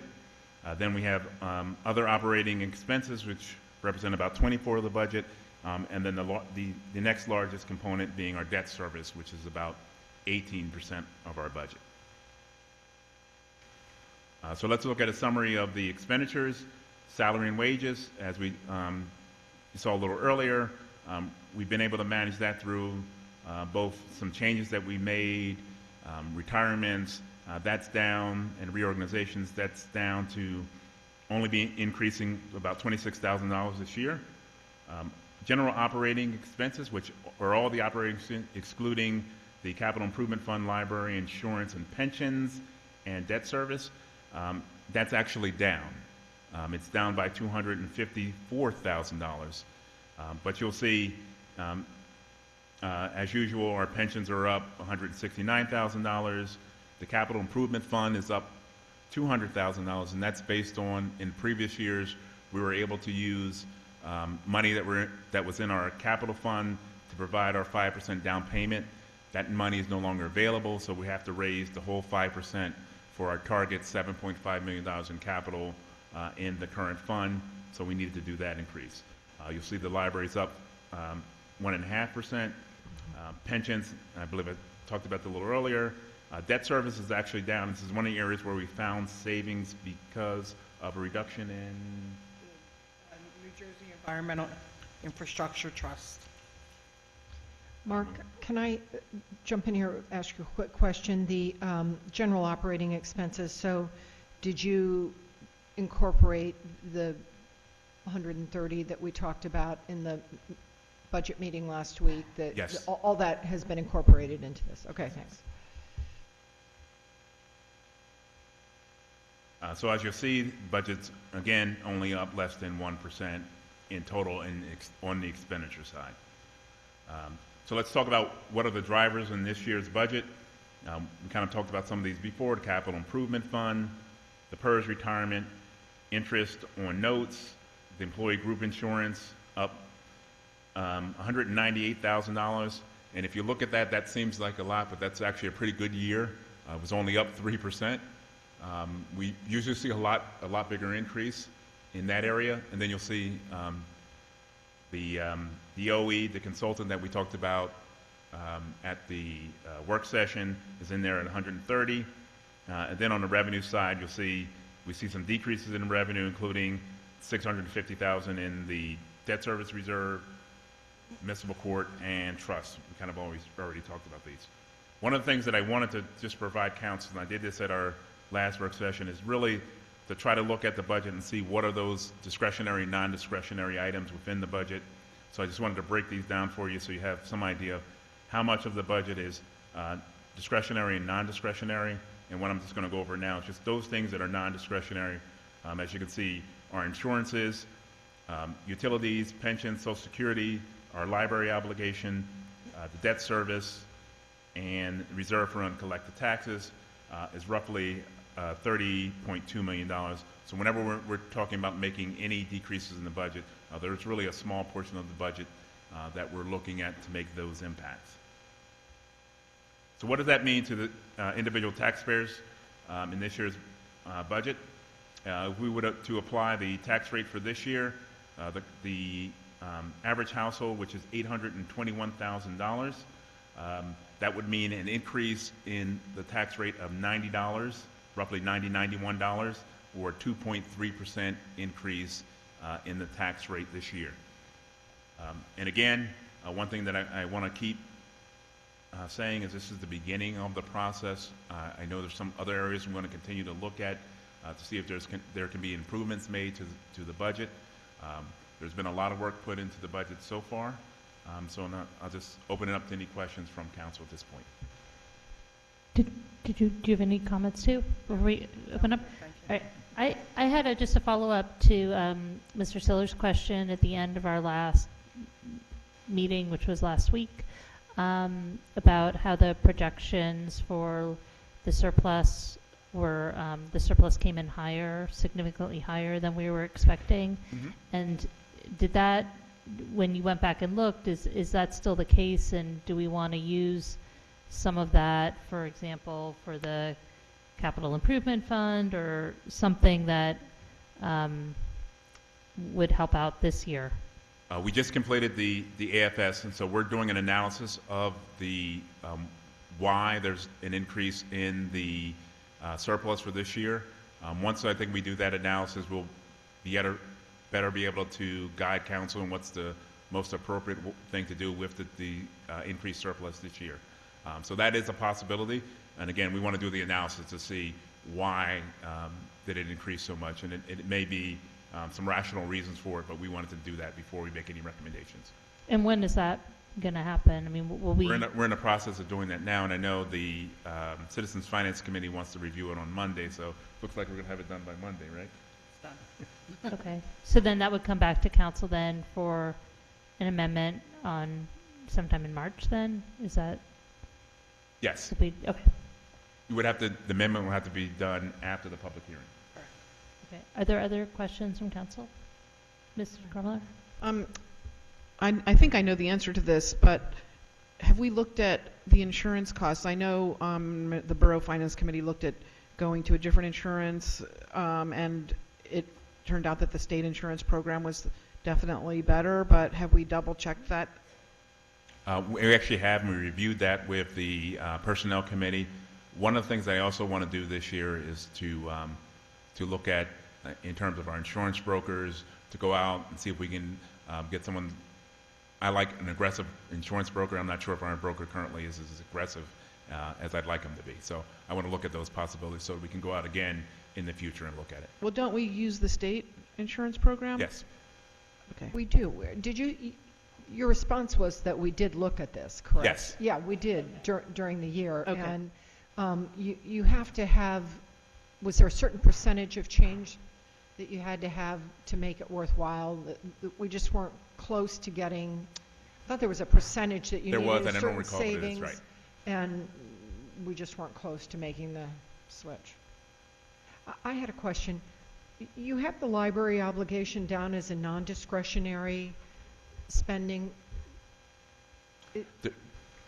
And you know what, there's a portion of it that is required, an actual state required portion of the library, which is a mandated portion. We pay above that also.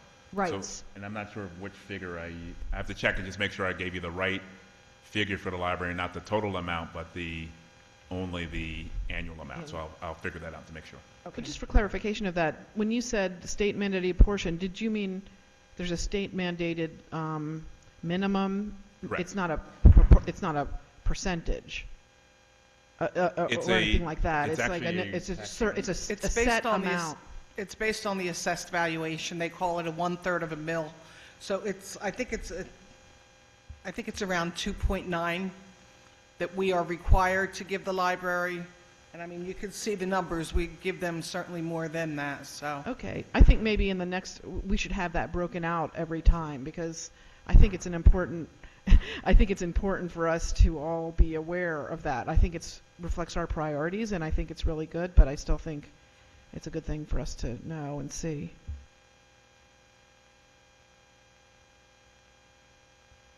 Are there other questions? I mean, this is a conversation that will be continued, so I also entertain a motion to introduce. I think Bernie has it.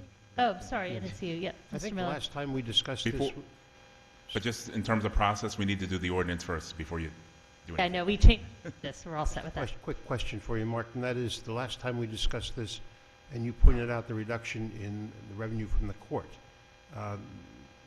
we asked that there be an explanation of why the revenue from the court is down. I'll get you guys a report on that. But just as a side note on that, we do want to be cautious, because we heard when we've been talking about police practices, how important it is to not to use fines as revenue, as a revenue source. Of course, they are a revenue source, but we don't want to try to go get more. I think that's right. Get I more think small.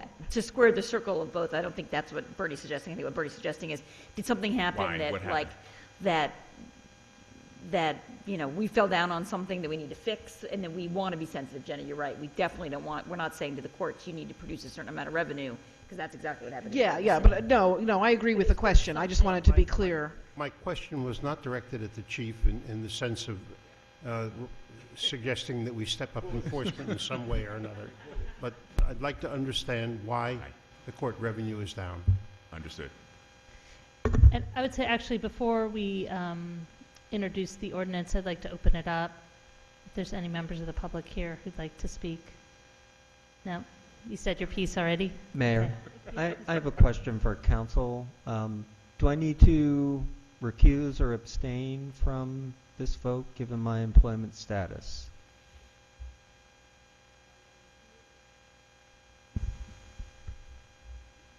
Well, you're in the same situation as Mr. Miller because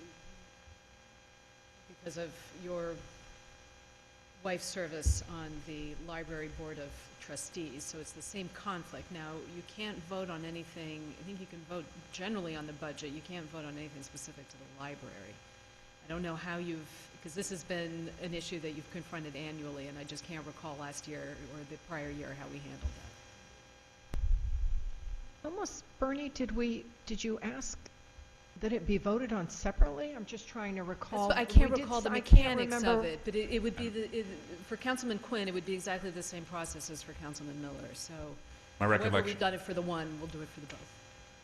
My recollection, as long as you're voting on the budget as a whole document, it's not an issue. It's an issue when we pull out the Pacific Yeah. Library.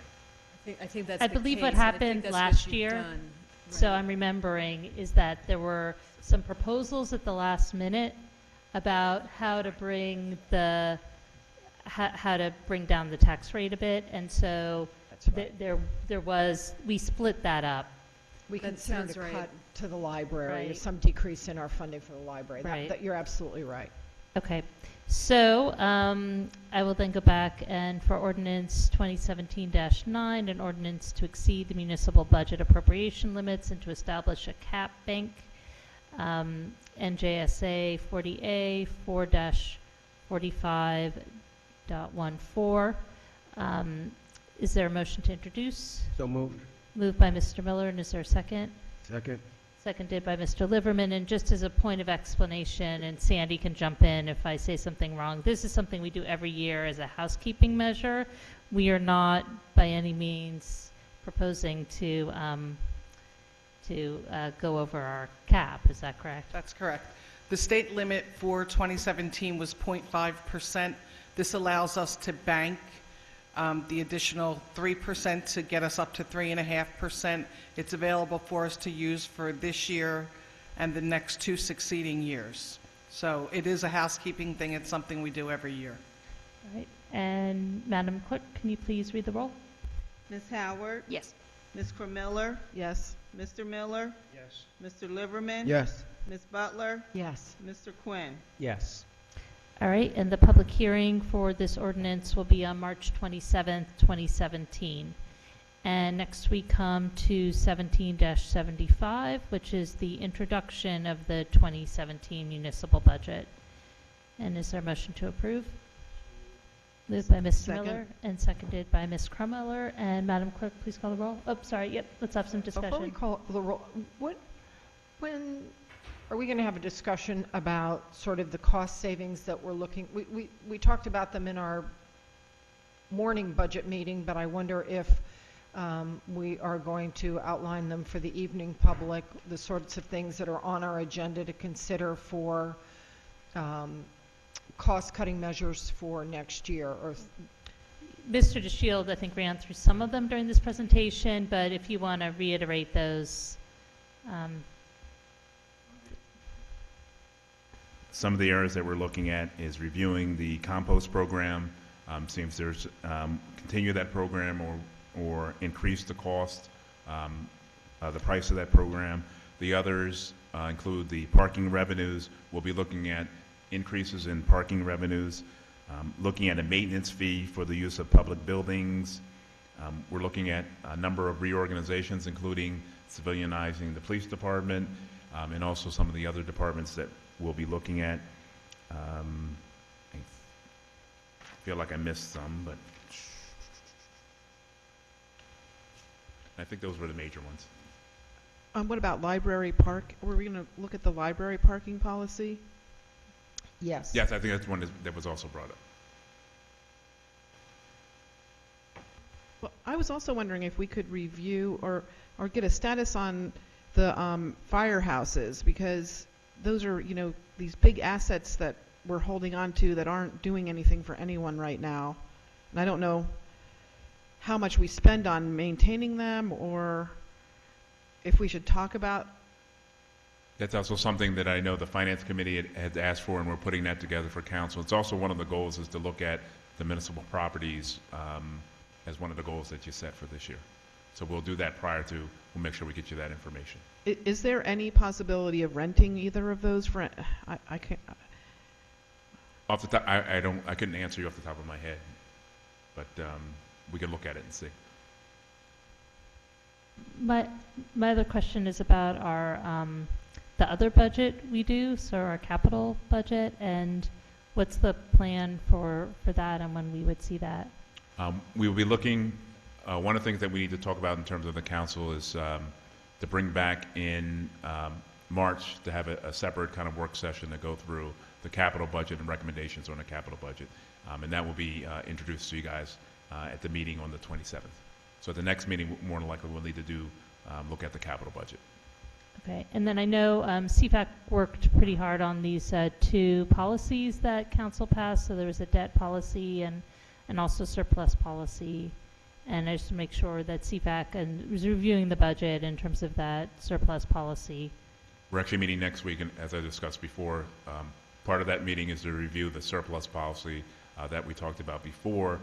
In terms of the debt service policy, we did initial review with CPAC in terms of the capital, and again, the whole concept is we have to stay within the $7.5 million budget cap, and that's what we've committed to kind of bring to council's $7.5 million in capital spending.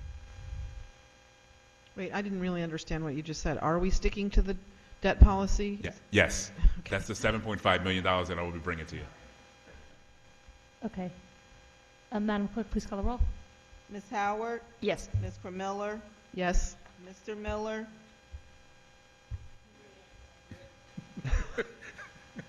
Mr. Liverman? Ms. Butler? Yes. Mr. Quinn? Yes. All right. So the 2017 budget's introduced, and we'll be discussing it more through the month of March. Thank you very much. And thank you for getting it to us early. Okay, now we move on to ordinance introductions. The first is 2017-10, an ordinance by the municipality of Princeton concerning alarm system registration fees and amending section 2-118 of the Code of the Township of Princeton, New Jersey, 1968.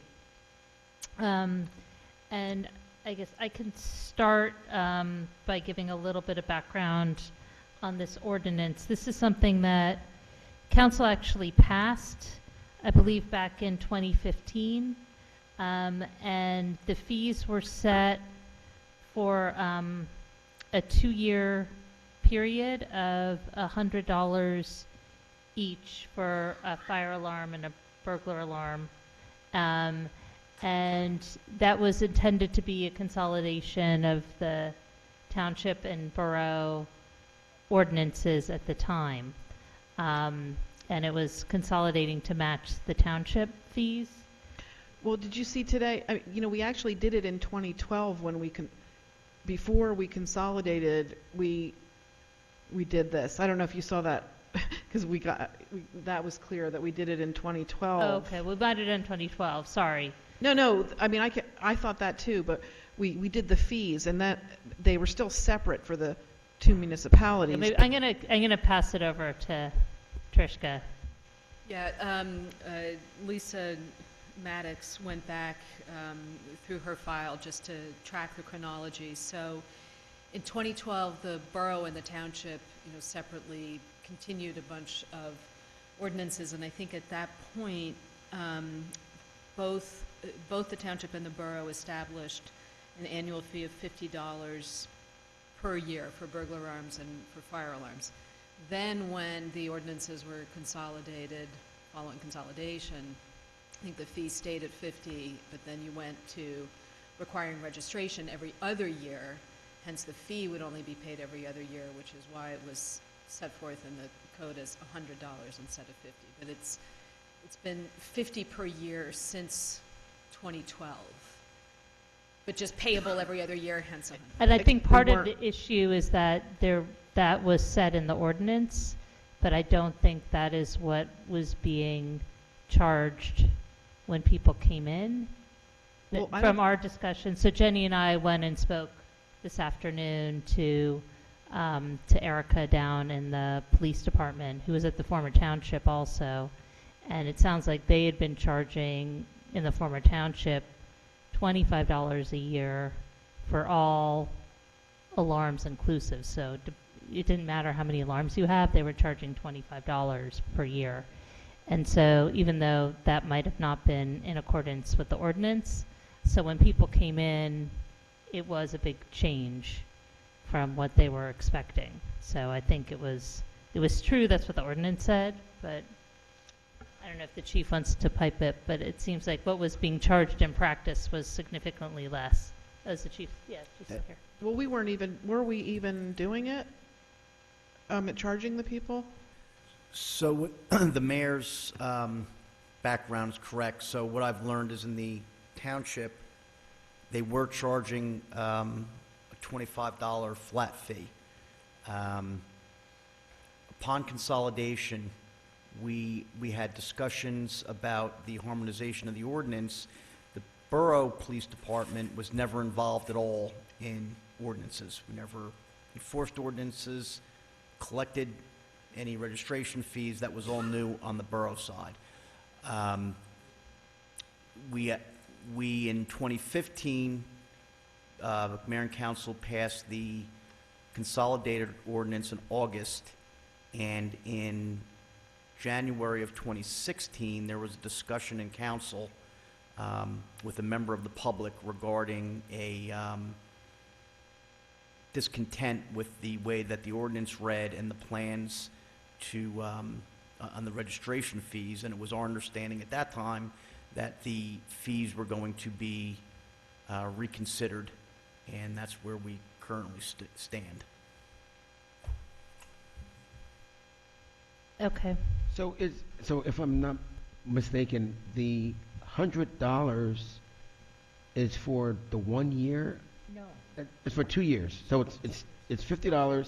Well, but you pay for 2 both years. fire and, No, For it's 200 for both. it is 100 if you have both burglar and fire. Yeah, that's what I'm saying. It's 100 if you have fire and alarm.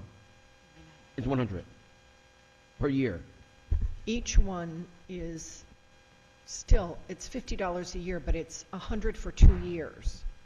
So we just changed, when we passed the ordinance the last time, not the 2012, but in 14 or 14. 15 or whenever it was, we made it 100 for 2 years, and it was 200 for both fire and burglar.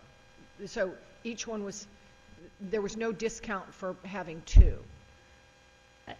I think part of the issue too is that we are, I think it was well-intentioned and we were just sort of going down this road where it seemed like we were just keeping what was there, but we've managed to get pretty far outside of what other people are charging. So I just looked up Montgomery, there's $15 for 2 years. And so for registration of a fire alarm.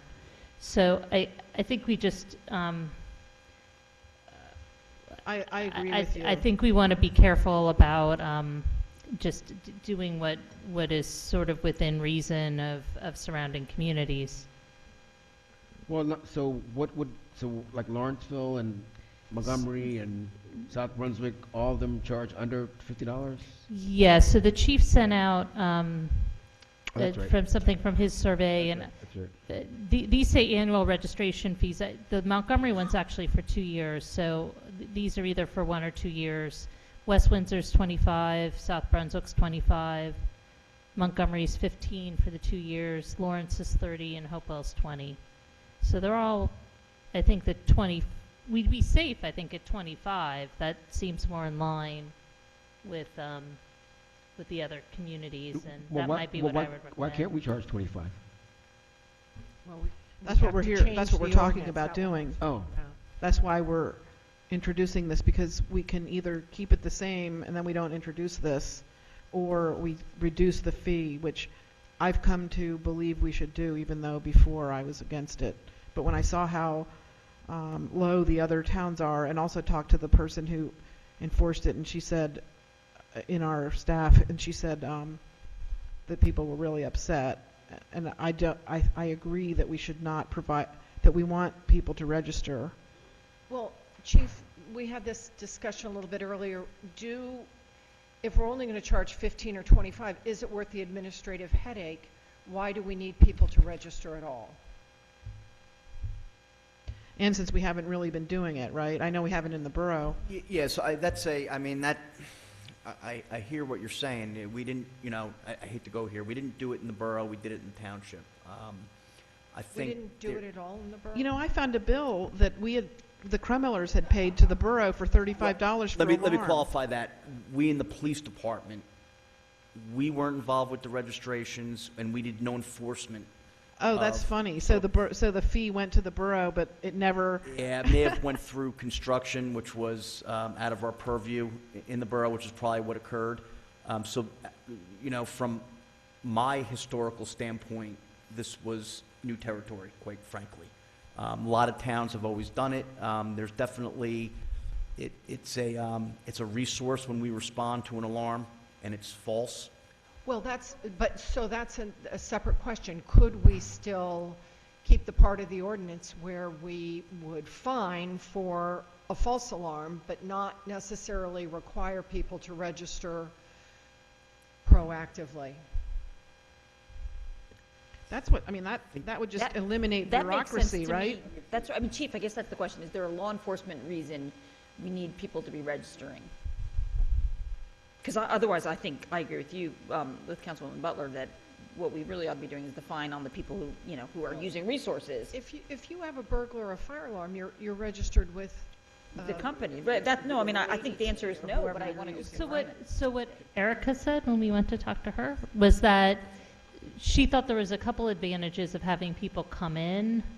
Number one is more just sort of psychological, like you come in and it helps just make sure that your system is, you're keeping it up to date so that you don't have the false alarms. The other, she thought it was useful, potentially, the chief would know more, that it's useful for the police to know if they're going to trigger an alarm, if they're, I don't know if that's ever an issue.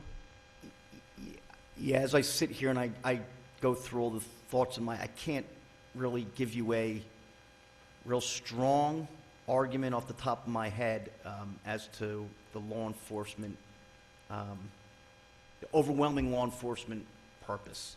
I think there's more, it can be regulated more easily. We know who has alarms. Off the top of my head, I really just don't have a legitimate argument that's overly convincing as I sit here right now. I'm sure if I go back and research it, I would come up with. Do you want some time to think about it? We could table this and come back, but I think we should, because I think we should seriously consider not just lifting not it having it, because it's a big. Just think of all the record keeping and the paper and the stamps and everything. But I do have another question. That how did it happen that we passed an ordinance and it wasn't being billed? That ordinance was passed in August of 2015. To go into effect in 16? Yes. In 16, in early January, a gentleman came into the police department, then came into council, and he reappeared before council on February 8th. In January, this exact topic came up, and it was my understanding during the conversation with mayor and council was going back to ordinance review for this exact issue. In February, on February 8th, he came back and mentioned it again and thanked you for reviewing it, and that's where it's been. But we weren't billing the 2012 amount. No. No, because the borough was never, the borough residents, if you remember, we had these conversations. Right. Were never. Right, but in 2012, the borough and the township passed, it was in anticipation of consolidation, so we went over a number of fees, and we passed identical ordinances establishing these. You harmonized the fees. You didn't harmonize the ordinance and procedures in 2012 that were different in both municipalities. The Township Police Department registered the alarms. The Borough Police Department never did. And we had these discussions repeatedly in public and operationally since Don't you have consolidation. Well, so my recommendation would be, let's table this, or I don't even know if we have to table it. I don't think we've introduced it yet. So I would recommend if the chief can just see if, sounds like I know the answer already, given that the borough didn't seem to have a problem with not registering them. I mean, do you want more time to take a look and see if you're concerned about that, or are you okay with council acting tonight? I was actually going to make a point, and I think really all we need right now is just a direction from council in terms of, is this something that you want to do? That's fine. If it's not, well, I don't know that. I think that the direction, what I'm hearing, is that people would be interested in passing the ordinance and removing the registration fees, but making sure that we can still charge for a false alarm. And I think that would be okay with the chief on that, if that's something the council wanted to do. Rather than bringing it, we've gone through a process before. If that's what I think the council's consensus is. The concern was, is there a problem with if we don't register? If we don't register, with not registering them? I don't think there is, chief. Is there? Well, that's what he was. He's Not thinking. that I can give you, now, I don't have anything that I can give you that is an overwhelming concern for me as I sit here now. Right, but do you want more time to just make sure, or are you comfortable with us? I'm comfortable. I'm comfortable with you taking action. That's great. I mean, so have we been charging for false alarms? No. Because that, look, Good I mayor. mean, just a quick, it was like 1,000 total or more false alarms last year. I mean, But I think the issue is you can't charge for the false alarm if Oh. there's the registration requirement. Yeah, again, I don't know why. again. Mayor, I would say if we wanted to change that, we would have to come back. I was just talking to the attorney in terms of redoing the ordinance, so that's probably the best bet is to, if that's the direction, let's go back Oh, and I see, recast because you have to something. rewrite it because there's so many changes. Well, this ordinance is amending your fee schedule. If you guys are talking about changing whether you even have to register alarm systems, that's a completely different section of your code. That's a brand-new ordinance. That's not this ordinance. This ordinance just changes how much you're charging to register an alarm. I think we ought to take a So few minutes. I can't, Okay, I all can't right. So do why that don't, on why the don't we fly. wait and we'll bring it back all cleaned up Yeah. with, and it sounds like, if I'm hearing everybody, I just want sort of consensus at this. Yeah, Mr. Miller? I have a question, and it's probably directed at Deanna, and that is, does our engineering department inspect the installation of alarms?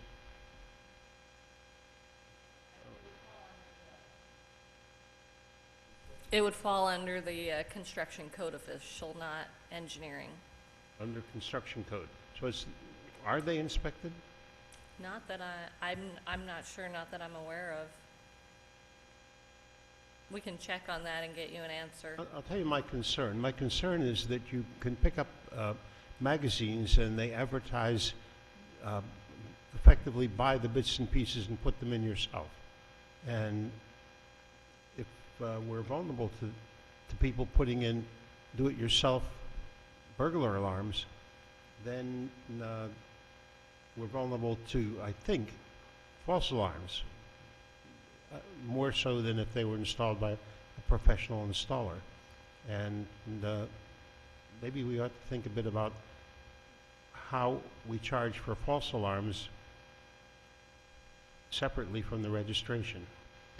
Well, that I is think is separate. already in the ordinance, and But I agree with you, though. I mean, it's a concern. When you look at how many false alarms we have, that seems like a problem worth confronting by itself. And, definitely we should be exacting the fine for the second alarm like in the ordinance. I'm wondering, are we doing that right now at all?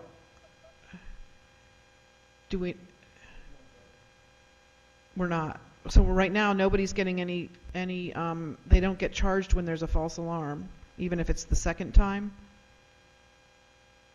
No, and again, that was a difference between the borough and the township. In the borough, if we went to 1,000 false alarms at one place, they didn't get, there was no charge. Yeah, well, we definitely want there to be a charge. But we passed the 2015 ordinance, so I don't understand why we weren't charging for false alarms. Well, in the borough, because we didn't change the ordinance in the borough, so, oh, I see, it was on the books. I but we think it didn't- was because there was confusion, because we held this ordinance because of the gentleman who came in and complained, and it was getting reviewed. That's why it's back on our agenda now, so we can review it and get it finalized. We didn't hold it, and we passed an ordinance, No, and it was most certainly upheld in council in January of 2016. For the record, it was most certainly done, and that same gentleman came in on February 8th and thanked you for revisiting it. So that absolutely occurred. Well, anyway, let's just go forward now, and, Do we need a motion to? Well, to- We need to rewrite it Okay. to that, Okay. because it is a different ordinance, All right.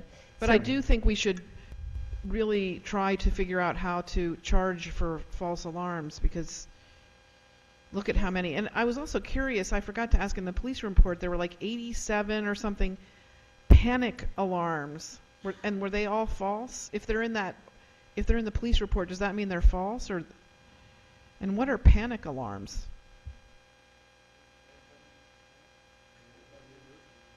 All right, here, I have another question. Can we go, can we pass a motion now to have the false alarm part of this be active until we come back with the new ordinance? Our old ordinance is in effect. And It's not in effect because council. We didn't, I don't think we. Well, you can review the tapes. I don't because think we took an action. We said we would review, I think what that man was concerned about were the registration fees. And I think that we said we would agree to look at them, I guess, but that doesn't mean, I don't know that we took a formal action that rescinded the ordinance. Well, I think we received- paused it, just staff like, you know received- how we passed an ordinance on A-frame signs? And But I those think- are I not, think those we- are also, it's not being enforced. But I think we took an action to suspend that. I don't know. I think got a we consensus. I think it was I the think we same. instructed staff to not enforce it until we came back with them because it was being Yeah. looked at, and I think it's the same thing. But I do feel, I'm hearing from council that we would like to have part of this enforced, which is the false alarm piece, while we're working out whether there's going to be a fee. And I guess I would turn to Trishka if that's something we can do or not. Or if you We're just trying to need find to out, wait. yes. Okay. See how you can enforce part of it. We've got the direction. Right, We'll- maybe we should just put this on, Yeah, why don't we just on put a this- why don't we priority. table- We put it on a priority list and have it come back on Table March this. 13th then? Why don't we just table this? All right. Mayor, I did check in with John Pettinati, and he said that they do inspect new home alarm systems, and they do charge them for the inspection. He thinks it's $40. Okay. All right.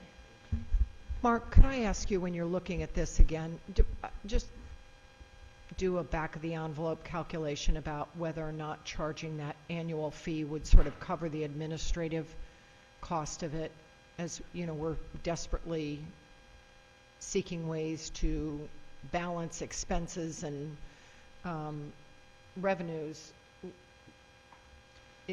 It doesn't feel like charging $15 or some nominal amount is going to be worth the headache that it causes, but maybe it is. But my sense from council was that people did not want to charge a fee.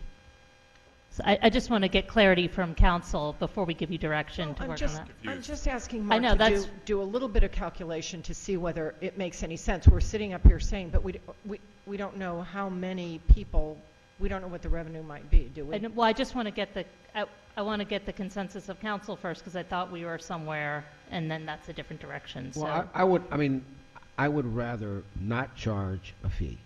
But if the fee is $300,000 or something, that's totally different. But I would rather not charge a fee and then just charge for false alarms. I think that's a lot better. It sends a clearer message to the community. and we're working with them. And I think it's also will give you a more an incentive to maybe get an alarm. Right, I don't disagree. I would just Yeah. think that we So- shouldn't, I think that's if right. it's And a we just- revenue stream, we shouldn't give it up without. And we need to understand make sure that we understand that you can do that without requiring registration. So it seems like a little bit of fact-finding needs to happen, administratively in consultation with the lawyer, and I think that ought to be the direction, yeah. Okay, but the fact-finding is whether we can charge the false alarm fee. Well, I think we know that we can. Okay, I but don't I'm think there's also any. hearing, I mean, do you want to eliminate the need to register, or do you want to have people register and not charge them a fee for registering? Not register. Not register. Not register at all.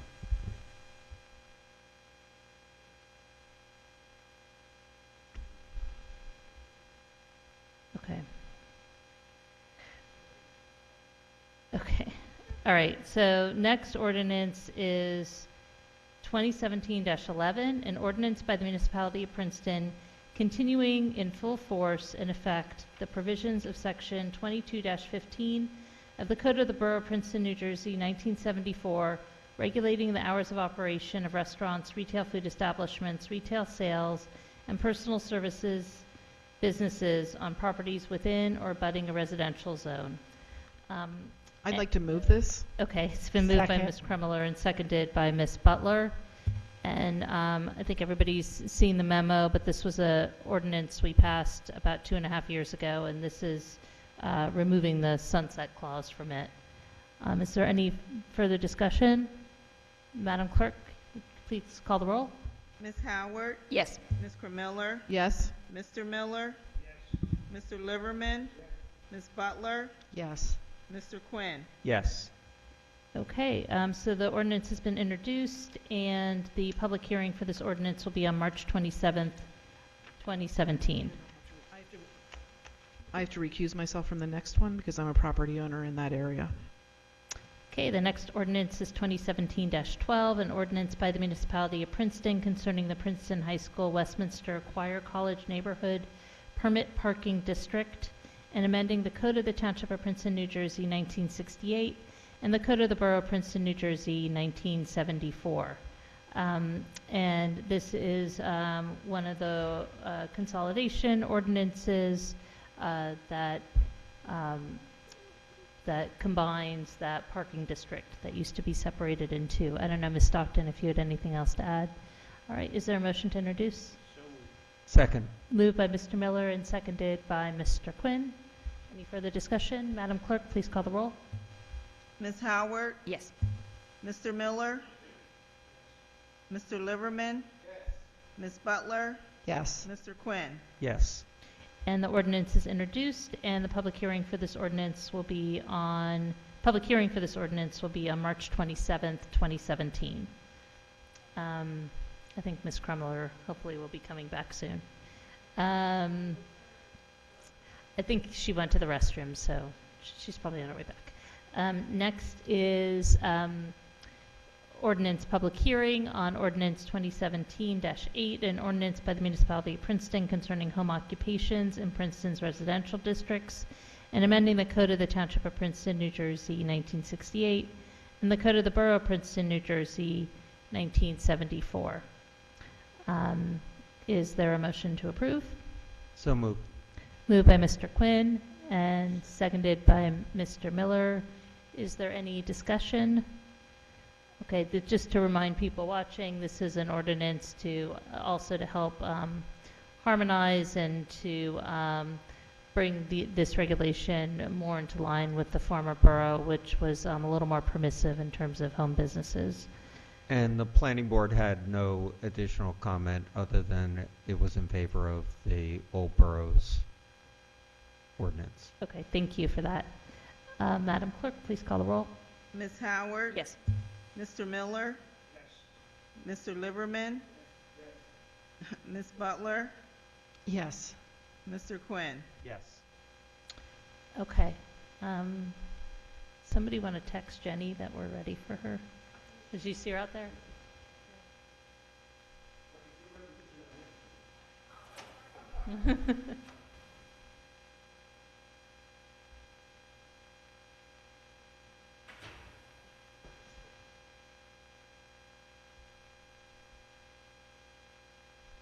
Okay, so now we move on to resolutions. The first resolution is 17-76.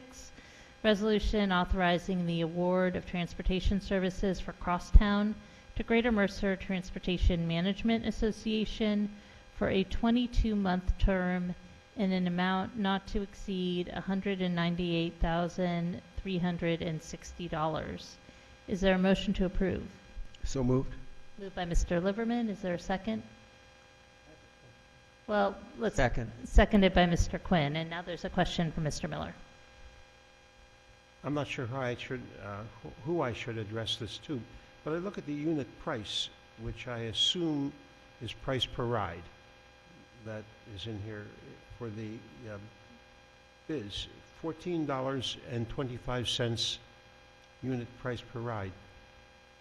I can ride in Uber for less than that. Why are we doing this? What's the advantage to us to do this? I think that's actually a bigger question and a policy if you're asking the question on why. I know this is a service that we provided. The rate that we received of the $14.25 is consistent with the prior year's rate.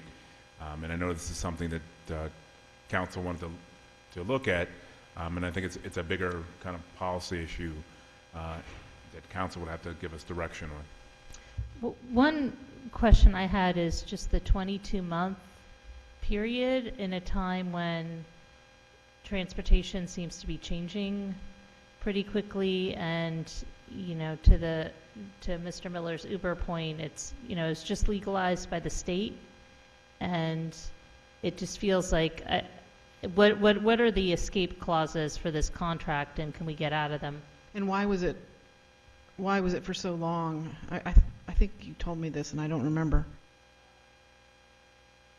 So we have the ability to contract for the 22 months, and part of it is just more of a record keeping, that instead of having to put it out each and every year, this does give us the ability to have a longer term to begin with, and there are renewal amounts that are also built into that contract or into that RFP.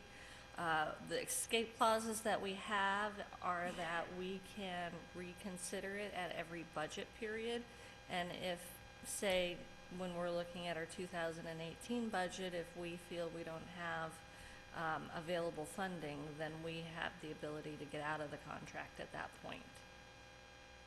But it's also based on unit price per ride, so even though we've set up approximately 600 rides per month, if because of negotiations or reviews of other systems and other processes that are put in place, we can reduce the number of rides that are given per month. So we're not set on that number. That's more for an estimating and a budgeting tool. Well, and I know you've had some discussions with the hospital. Anything to report on that? I mean, okay. Yeah. I mean, when's the deadline for this? Because it does feel like tomorrow, right? Right. Our contract extension ends at the end of February. I think we all are struggling with this because of how much it is, and like what Bernie said, how much it is per ride. And well, I think that we gave at our at the morning meeting, I think we gave some direction to our administrator to meet with Susan Hoskins in regard to the program. So I mean, I'm for Crosstown. I think it's a great program. Does a great job moving folks around at I know it sounds like an expensive, but a reasonable rate. And I think with the direction that the administrator is giving to Ms. Hoskins in regard to how to run the program or operate the program, I think that will be okay for the next session. Maybe because the one comment I would like to make, I think at this point, what we need to do is manage, at least for this next year, in terms of the number of rides, while we do and you can do an evaluation during that period of time on steps moving forward. But one of the things that we're looking at is, one, how can we manage the rides? Two, how can we get more reimbursements for the rides. So that's the process to help reduce our costs. And I think that's kind of, to me, step one. Step two, if you wanted to look further than that, is kind of step two of that process. But I think in order to continue to providing this service, one, we need to continue the contract. As part of that process, we should be managing the number of rides. And then step two, if we want to look even closer, would be the second step. So this contract would not interfere with us renegotiating some sort of reimbursement program from the hospital or somebody else. Mayor? Yes, Ms. Howard, sorry. So, I mean, I think to that point, and I'm glad Susan's here, and we should give her an opportunity to speak if she wants. I think that's just what I wanted to clarify, is that, Susan, we would love to work with you on ways to manage this so that we're making sure people still have access. I think clearly we need to approve it tonight, but, you know, we had some initial ideas about it. It sounded like a small percentage of the people using it are incurring a significant number of the rides, and which may be because they have very significant needs, but is there a way to manage those costs that are better? So I think we'd like to drive down the overall cost here, but we obviously don't want to harm anybody who's using the service and who needs the service, but it seems like we got to get out of the sort of fee-for-service model. I mean, this is where things are going. So I do want to be certain that if sounds like we don't want a gap in coverage, so we're going to need to approve it tonight, but I don't want to put it off till next year, because then we're always in the same thing. We're always chasing our tail. So so Mark, I welcome your comment, but the only thing that I want to push back on a little bit is not pushing it off till next year. So, I mean, if we approve it tonight, I think those of us in the Finance Committee would like to immediately start thinking about how right? Is that fair to say to members of the Finance Committee? It is fair, but Deanna, can I go back to something you said, that the contract is for 22 months, but at the 2018 budget period, that if we find we can't afford it, if we decide we no longer want to, what exactly was the language you used that would allow us to? Well, there's an escape clause that allows us that if funding is not available. Funding is not available, but what does that mean? Funding through taxation, that we just? It means your decision in the budget. You can if you don't fund it in the budget, there's no funding available. Okay, it's not some other magical source of funding, it's us. Okay. And I know it would not help that much to increase the fee, but it seems like the fee of $3, I mean, when you compare it to how much it costs to own a car, I mean, it's really, I wondered if we wanted to raise the fee to $5, but no, the fee isn't. That's one of the options that we can also look at in our evaluation. It's set at $3 per ride, and from what I understand, that fee hasn't been raised in possibly 10 years, so we can look at that as well. Yeah, I would rather be able to offer more rides or the same amount of money. I'm worried that it's becoming to the point where we're talking about limiting rides, which I don't think any of us want to do. And this might be an opportunity. I think we were all given a little bit of a shock with the numbers that came in. I was doing some research for another situation, but there's a service in California that uses technology called GoGo Grandparent that's worth looking at, but it's essentially it's a hotline that you talk to a person that then does the Lyft and the Uber for you. And I don't have a good sense of what the Uber rates are around town, but if you could get a ride, some of these rides for $4 to $5, then this is a way to expand it to almost everybody. And so you don't need a smartphone. But I just feel like we're at the cusp of so many changes right now. We might want to just take a big step back and look and see what other people are doing and what the options might be so that we can broaden the service without breaking the bank. I believe we had a sort of similar discussion when we talked about the morning commuter part of the freebie bus. And I think when we discussed that, someone pointed out that there is a municipality in New Jersey that is actually paying for Uber to get commuters to the train station. Yes, I read about that. I was gonna. But I just let think, Susan Mayor, then- I'm a little troubled. I would hate for the message to be out there that we're thinking about ways to expand the number of rides. I mean, the reality is that we need to manage this better, and we need Susan as a partner to help us do that. That I think that's just the reality, that we're paying a lot, and yeah. Right, but there might be a way where you have residents picking up the cost of it and we facilitate. Like if we're paying for a hotline service, then we could potentially provide for a lot more rides for less expense. So I think it just depends on how I agree with you. If we're paying $11 per ride, we need to talk about limiting rides. I'll turn it over to Sue. Thank you. Susan Hoskins, Princeton Senior Resource Center. We manage this contract for the municipality and have for 5 or 6 years. And I just wanted to respond to a few things. I think that, first of all, the Crosstown program has really been a model program as an age-friendly community. And we need to remember that many, many of the riders who use Crosstown are seniors who don't have a smartphone, let alone a computer. And they are using this because they do not drive. That's one of the requirements for the program. These are people we don't want driving on the streets, but they need to go grocery shopping, they need to get to medical appointments. My understanding, Mr. Miller, is that an Uber ride in this town averages $14. So it's roughly the same. That's come up in the meetings that we've had. The focus group that we had last week with some older adults who were interested in evening transportation said that they had had difficulty with short Uber rides at night.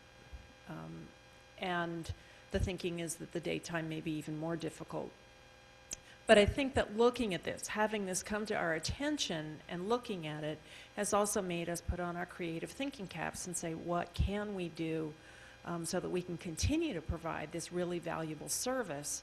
And I think several good suggestions have come up so that Deanna and Mark and I can work on those and find a way to continue the program to serve those very needy residents with your approval of this whatever it's called. Resolution, thank you. Can I say something? Yes, Ms. Just also, and I think it may be still applicable here.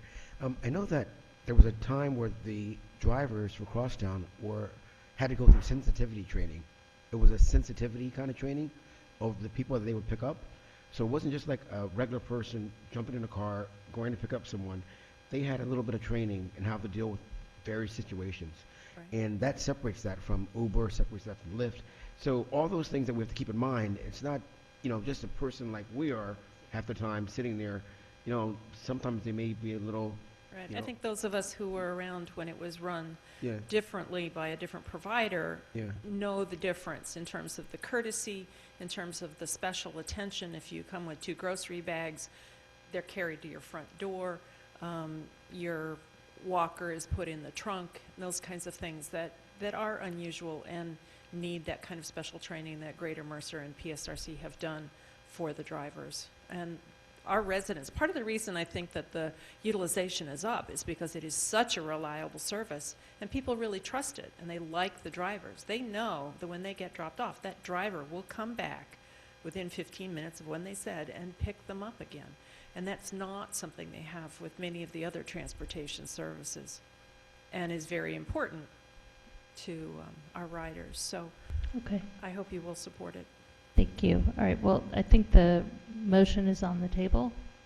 So if there's no further discussion, all in favor? Aye. Aye. Any opposed? Resolution passes unanimously, but conversation to be continued.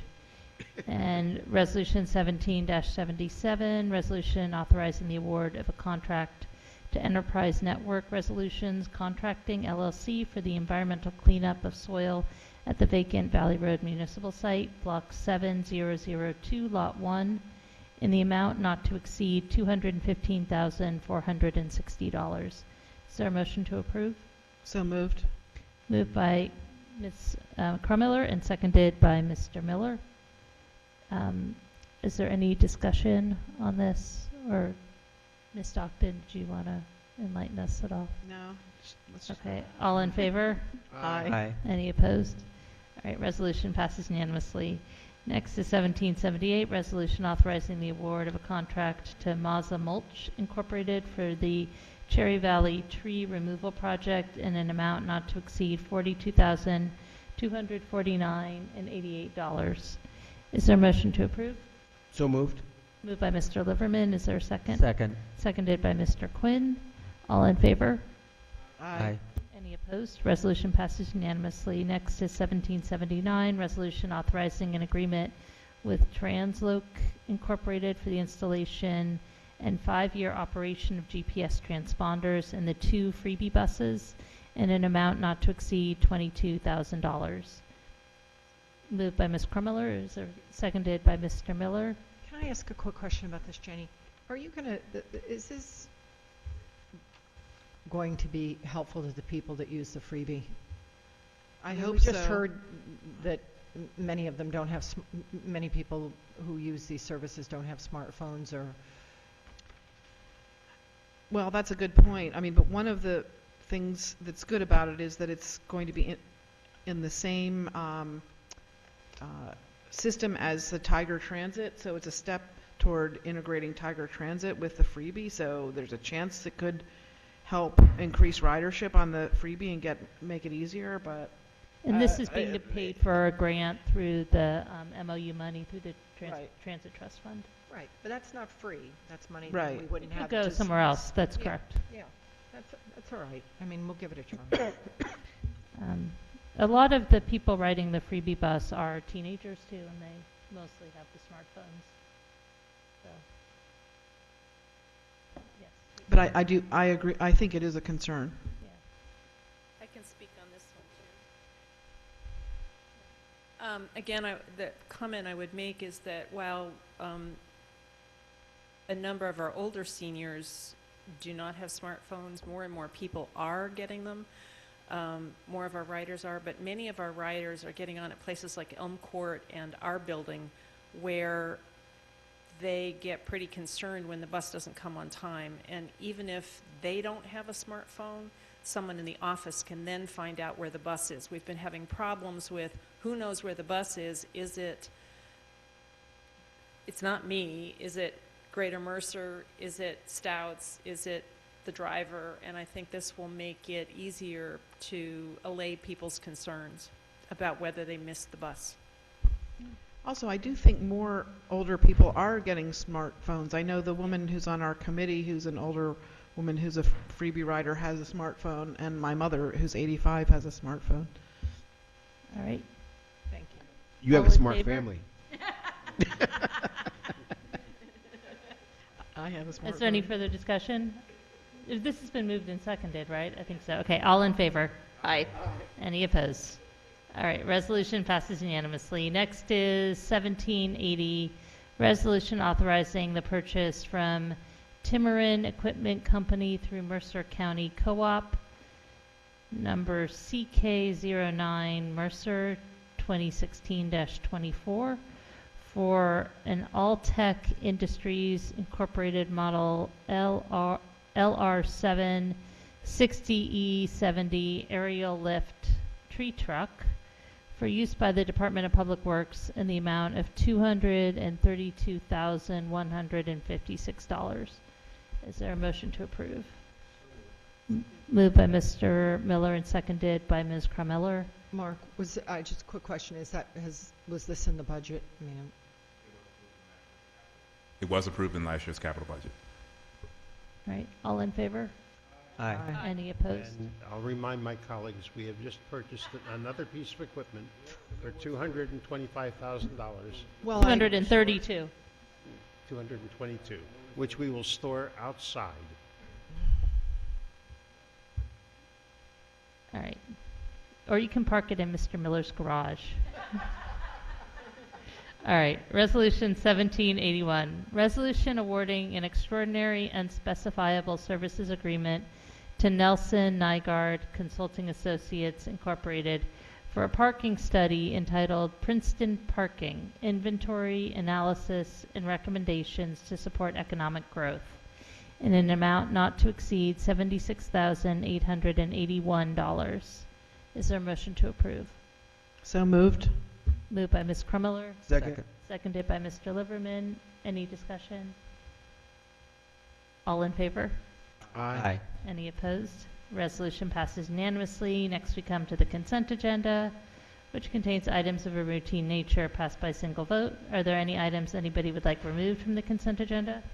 Yes, the bills and claims. Okay. So is there a motion to approve the consent agenda items 2 through 5? So moved. Moved by Ms. Butler and seconded by Mr. Liverman. All in favor? Aye. Any opposed? Okay, that passes. And next we'll come to bills and claims. Is there a motion to approve? So moved. Moved by Ms. Krummeller and seconded by Mr. Liverman. Any discussion? Don't you have a question? No, I don't have a question. I'm just going to vote against it. Okay. All in favor? Aye. Any opposed? Yes. No. Okay. All right. So the bills and claims pass 5-1. And did you want to state an objection for the record or not? No, I just had just an objection to the legal bill and. Okay. All right. And now is there a motion to adjourn? So moved. Moved by Mr. Miller. And is there a second? And seconded by Ms. Howard. All in favor? Aye. Always get unanimity on that.